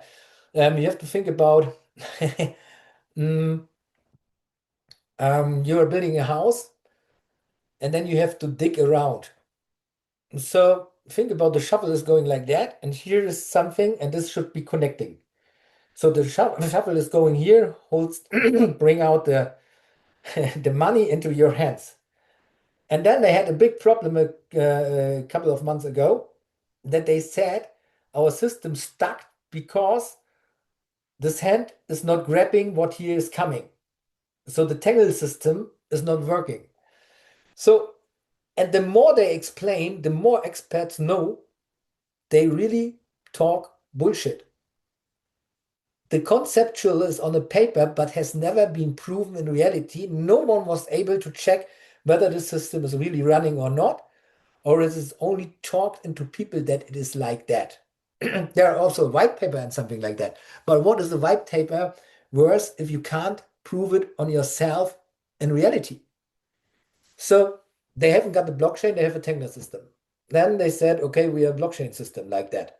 It's the same discussion like with Ripple. Yeah, then they have false IoT ties, no valid partnerships. So real IOTA. They claim to be partner of the German company Bosch, creating IoT systems and something like that. And the token you buy or you use or you trade should be the money to come into this business. So what happens is Bosch has got a lot of tokens from IOTA, and they brought it as an retirement plan to the to the employees in the company. Yeah. So the employers hold IOTAs for retirement plan. But never they used it for something else, or never the company was working with IOTA closer. And always they were saying we working with Bosch and nothing happened. So they always were going to tell people about partnerships they never have been realized other than hold some IOTA tokens.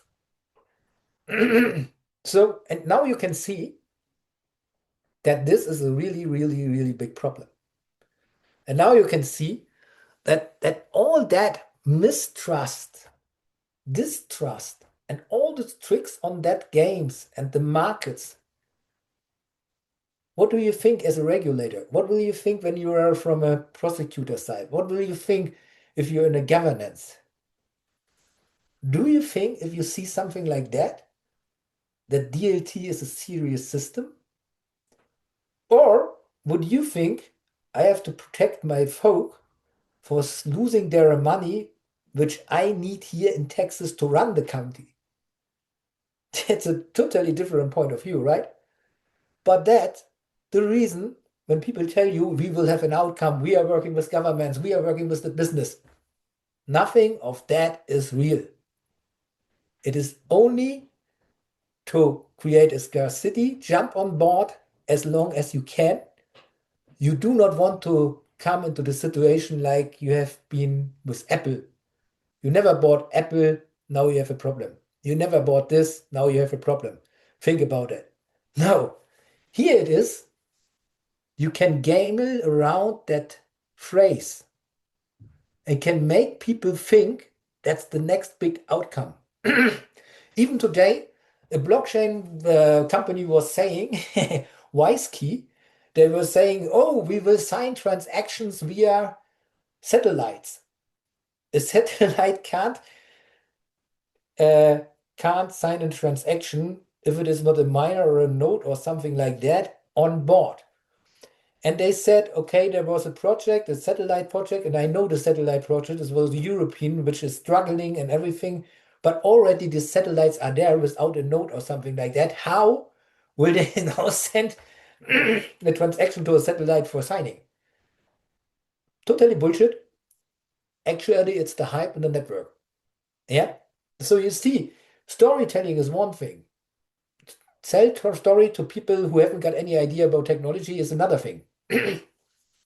But expecting that as long as something happens like that, we will see blockchain adoption in a big style and we run because Gardner is a young guy who forecast the 2008 crash and then he becomes a consultant and he was expecting that DLT systems become a $300 trillion market. But actually we see $320 trillion market, yeah, and nothing than a bubble around talking about what it could be and what it should be, but never have seen that it is. And that's why we're losing money because we lose interest in that technology and then we leave it. That's the normal game. Sorry. Okay, enough of that. Another topic is Web3 and DeFi. Original vision of Web3 and DeFi was we have tokens and the tokens running the internet. So I told you tokens are smart contracts. And even if you run an internet, like we use, we go to sites, we have to identify site, who is the computer will access the information on the site, we have to store this information. We can rebuild it with Web3 in a way that computers talk each other and trust each other and then present when you create a website shared over all computers in the network. Yeah, and shared not on an external service, but in the blockchain itself.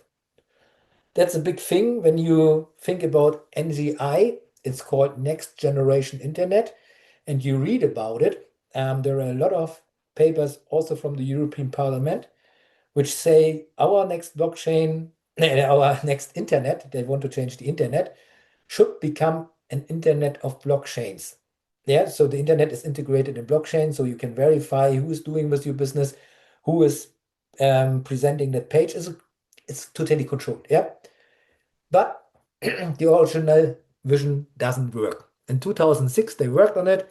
Now they work on Ethernet to control it via Internet of Things and not with Web3. So Web3 was outpaced by Internet of Things because Web3 relies on DeFi.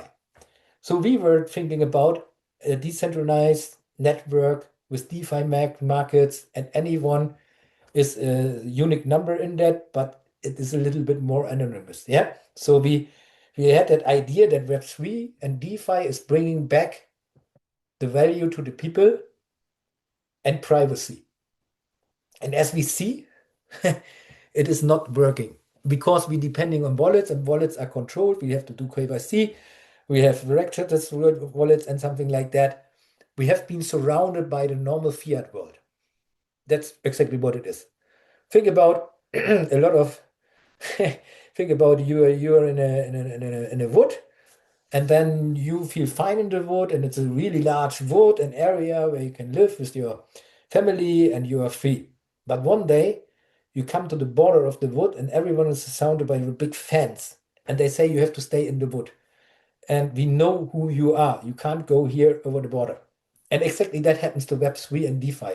They have surrounded by the fiat world and have, because they make the people greedy, the people from Bitcoin gave KYC, everyone knows they have Bitcoin.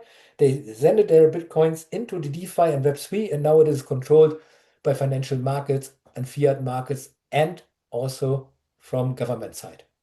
So the idea popped, and freedom is a controlled freedom, not a real freedom. So that's why it also failed. We had scams, we have hacks, understandable and unstable tokens. That's also a thing. We had seen that tokens have been built. For example, think about stable coins. This is a kind of token, a little bit different. But if the market is going up and down and they can't hold the value, what they secure, the tokens break down. You have seen Luna, it was back, it was away overnight. Let's talk later, a little later about stablecoins. But tokens have become hackable.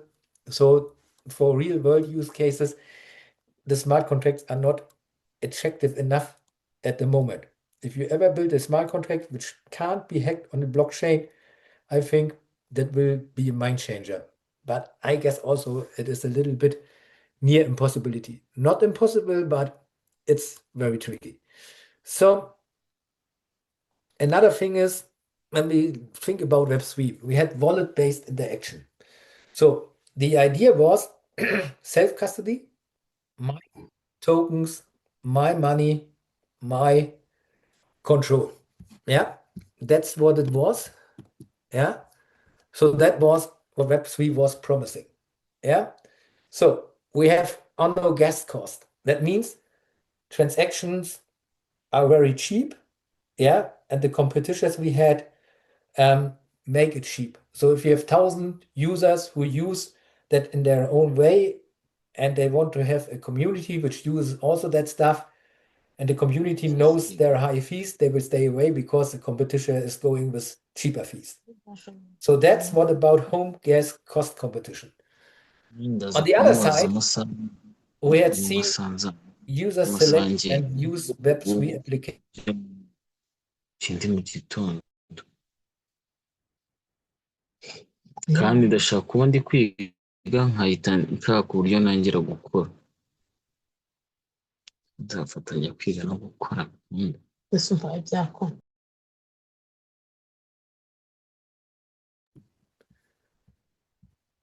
So we are going in a way that something is really going to be different. We have not seen what that should be, actually. We have heard that there are tokens that are sold for this purpose, but there's no company claiming we have the tokens used for our game, we have used that token for our internet, we have used it to combine different things of trading, gaming, and we have not seen that users run all of that, what Web3 is praising, on their own systems. So some big players run the market and they got controlled by governments. So the DeFi, the decentralized thought has gone away. Nowadays, nearly over all the whole world, entities must be registered. Yeah, so you can't build a DeFi system without naming an entity. That's, for example, an outcome of the MiCA regulations in Europe. That's an outcome of a Senator bill in America. So India is following, Indonesia is following.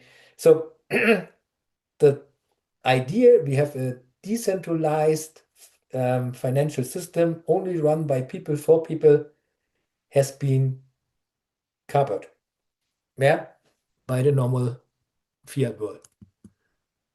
And that's what happens. Yeah, Web3 should be decentralized, true ownership, community driven, no gatekeepers. It should be user empowered, participants control their data and assets. And what we now have, we have no security and no privacy, and it is interoperable. That's what it is, but in a controlled way. And this is exactly our problem. And this is the reason why it failed. Yeah, centralization actually uses dominated by a few powerful companies. What I said before, security risks, we have rampant scams, no real privacy in practice, speculation, prices driven more by speculation than by use, and we have failure to empower. Users can't control assets data as they hoped. Yeah, so, and this is also why it stalled. Yeah, we have complex UX, complicated rules, limited help and access. We have boxification, poor regulations, frustrating issues. We have trading, inexperienced users, losses, and scams. We have decriminalized fragmentation. And we have also in the lending part, complicated lendings, deep crypto losses, because the stable coins have been stolen and then it was not secured. The amount of money was going away. The price of the stable coins, you bought stable coins, has gone to zero and you lose a lot of money. That's what happens.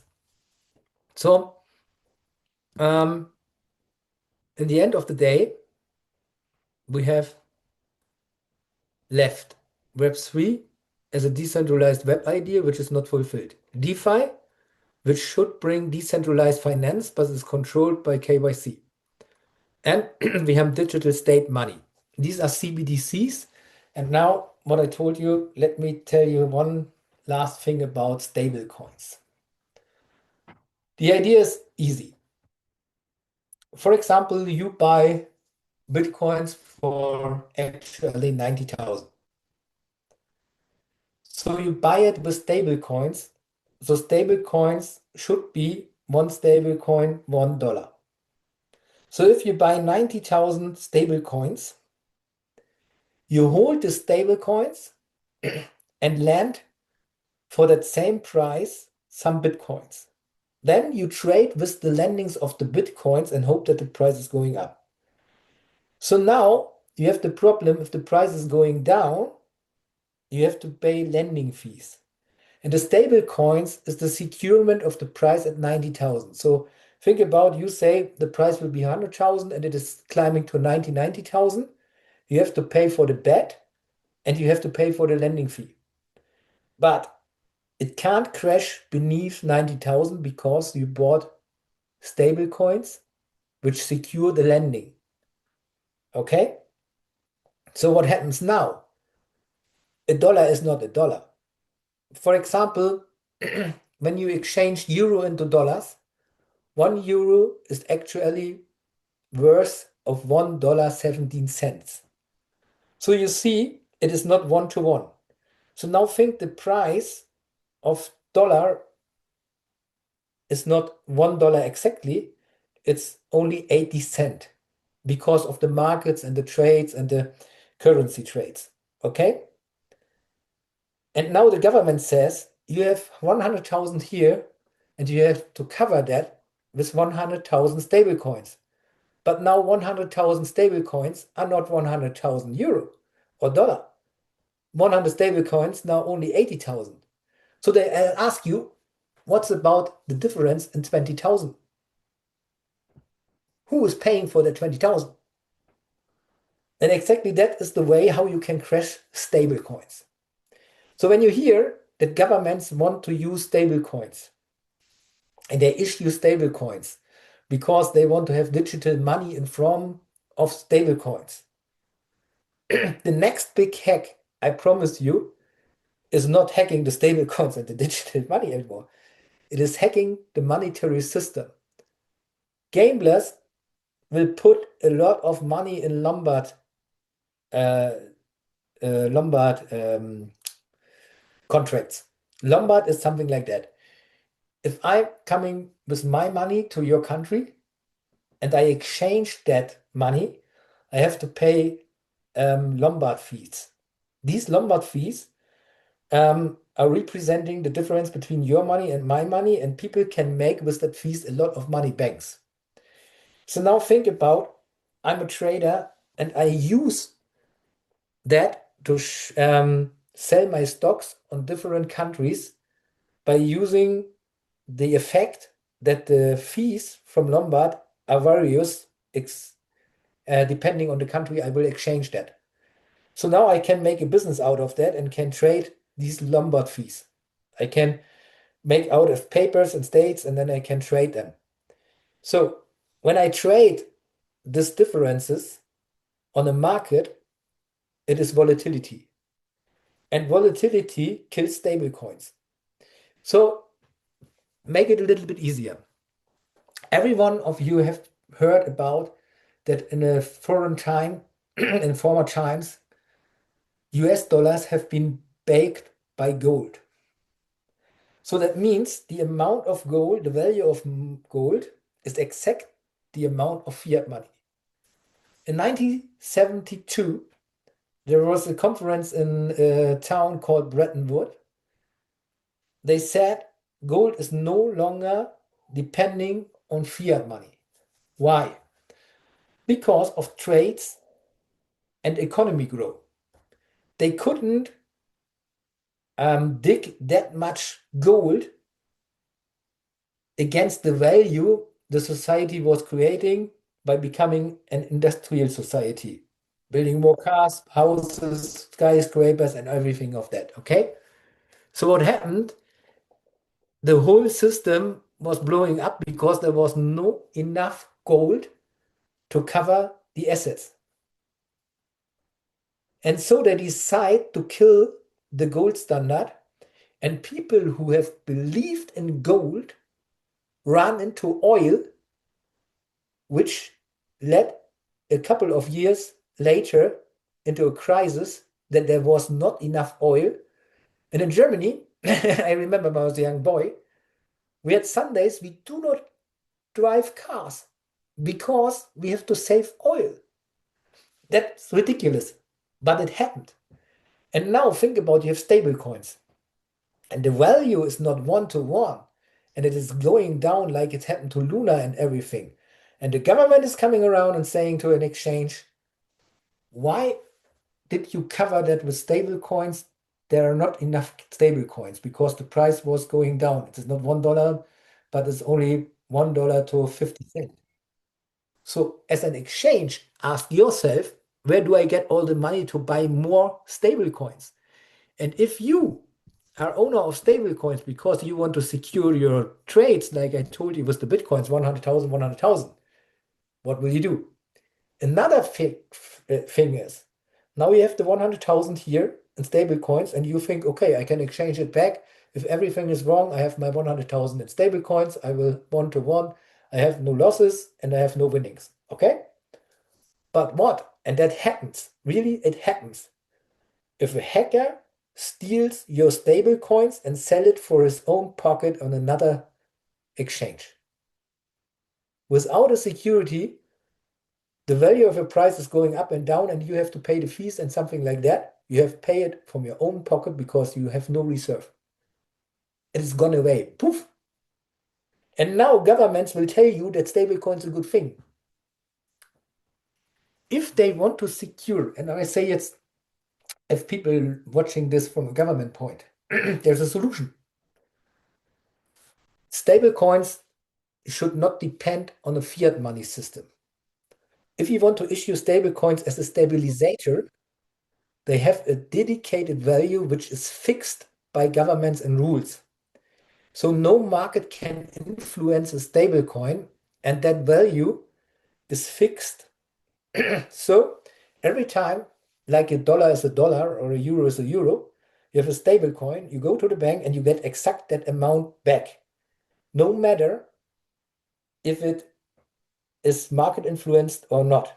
So if they want to use stablecoins as a collateral to secure the fiat world against the digital world, to prevent that both markets explode, they should make the stablecoins not tradable.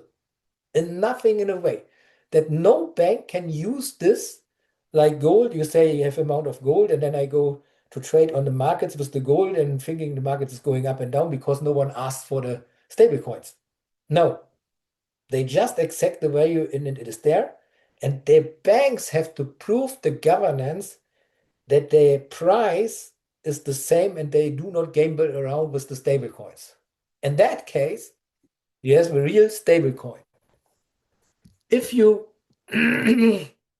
if you dismiss this point, like governments holding Bitcoin and say, wow, this is a store of value, and Bitcoin has only two outcomes, 1 million or zero. If it goes to 1 million, you must use Bitcoins as money because we haven't got enough money on the world to exchange them. Yeah, without creating inflation. If it goes to 2 million or whatever. If no one believes in Bitcoin anymore as a payment processor or something like that, because of ordinals and something happens there, it goes to zero. And thousands of people hold Bitcoin. So in that moment, they have to use it as money, like going in a shop and pay with your Bitcoins, like you can do in El Salvador, in Japan, in Central Africa, wherever, in Russia, in Turkey. Yeah. Then you have to use it as money. And then you have to build an economy around that by paying people in Bitcoin, and they have to spend their Bitcoins because they must circulate because they are limited. Yeah, there are no new Bitcoins. But then we have a system where Bitcoin is going dead.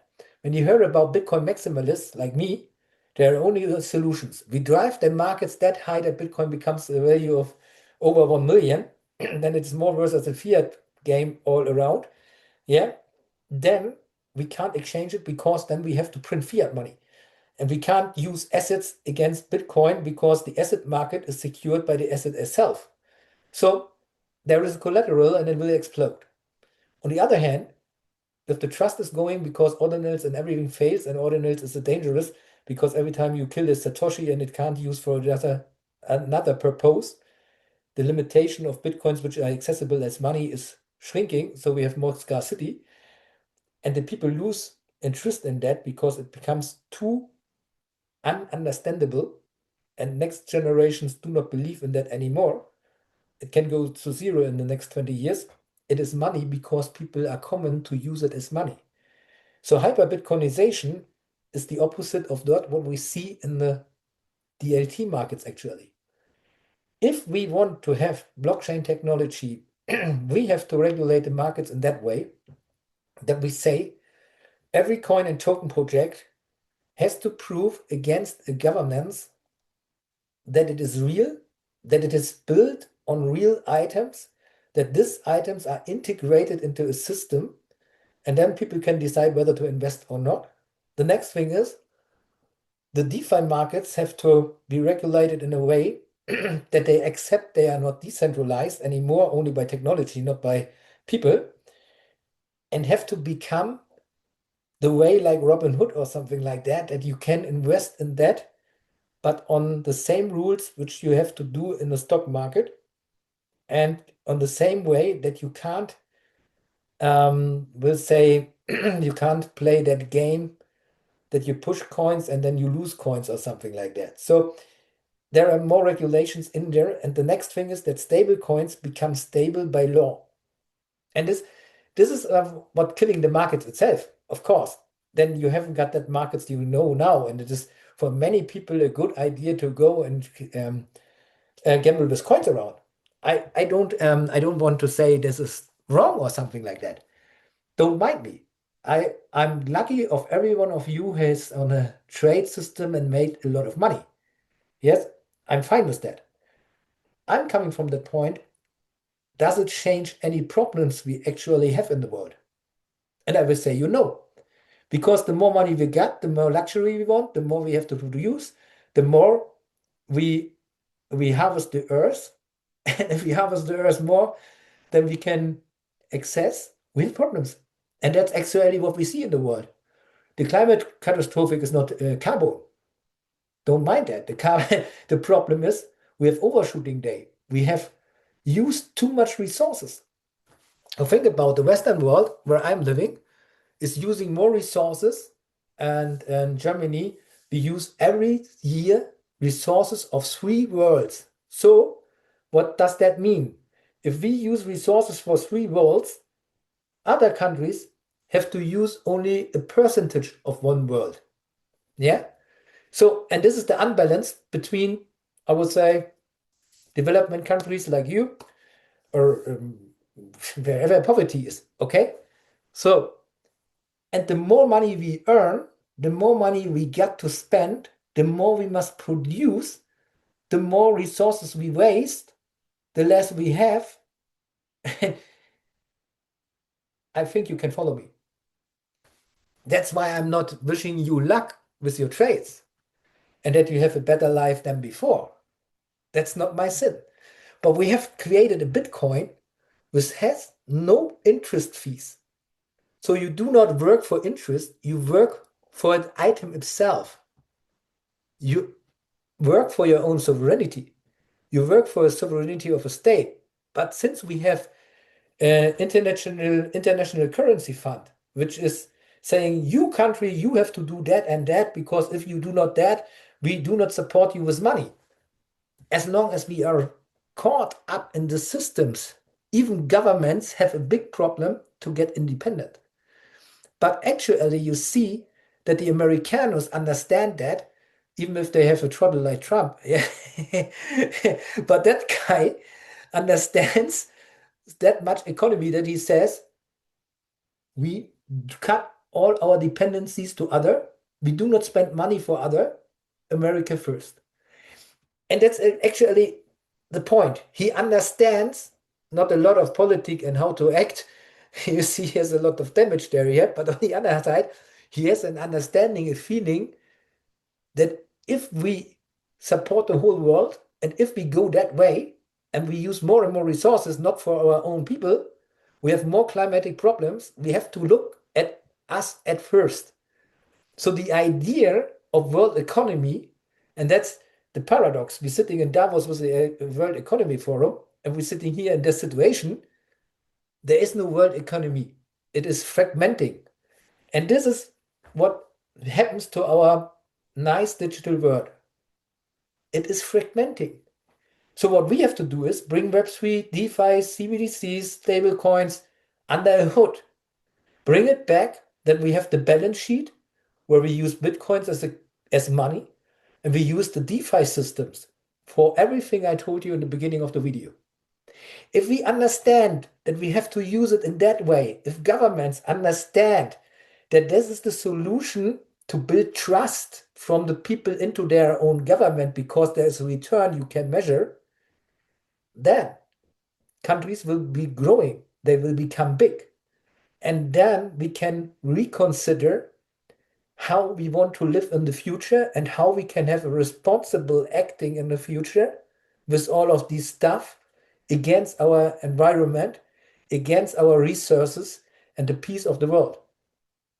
And as long we support and feed the money system, which causes all the problems, the troubles, and the criminals, this old, outdated fiat point of view, we never change something. And that's what it is. So, last but not least, and this is the end of this course today, don't mind me on my morality. Let's have a good understanding of all of this. Yeah, let's have a real good understanding of all of that. And if we go for meme coins, we go for landings, we're going for margin calls and have to pay for all of that, what we have done settling. Think of one thing. As long as you have money to gamble and you do not worry about that you lose it on an exchange, in derivatives or in bets on prices or whatever you do, or you lend some money, some cryptos to work with that, and then you fail and have to pay the fees. Think about one thing. Actually, we are in all of that. But think about what will happen in the next 10 years. And then make up your mind before you invest in something someone is telling you that it will happen. I only expect from you that you make up your mind and think a little bit, could that be? And if it raises questions, and if it sounds too good, and if trades looking good, but you haven't got any idea where it is going to, use your chat GPT to make an analysis. You can do it in your own words. Just type in, hey, tell me that was what I was witnessing, and what do you think about it? Hey, this guy was telling me that. Could it be? Use this technology. You have access to knowledge. And that's my really, really, really advice to you. Don't be stupid by not checking whether it is your best friend or not. Separate money, trades, and everything from friendship. You got your friend, but don't trust in that way, because he also do not trust anyone. So think about that you can recheck everything today. And this is the best thing of AI. Yeah. Next week, we're going to talk about AI in the first part. and I will show you a little bit, and we will do also in the second part of AI, we will do handoff. I will show you how to prompt and something like that. You can expect that there is a lot of things coming up to you. We do it in 2 weeks is our next call. You can see the countdown on the website. Then you see exactly when the course is starting. This course is also recorded.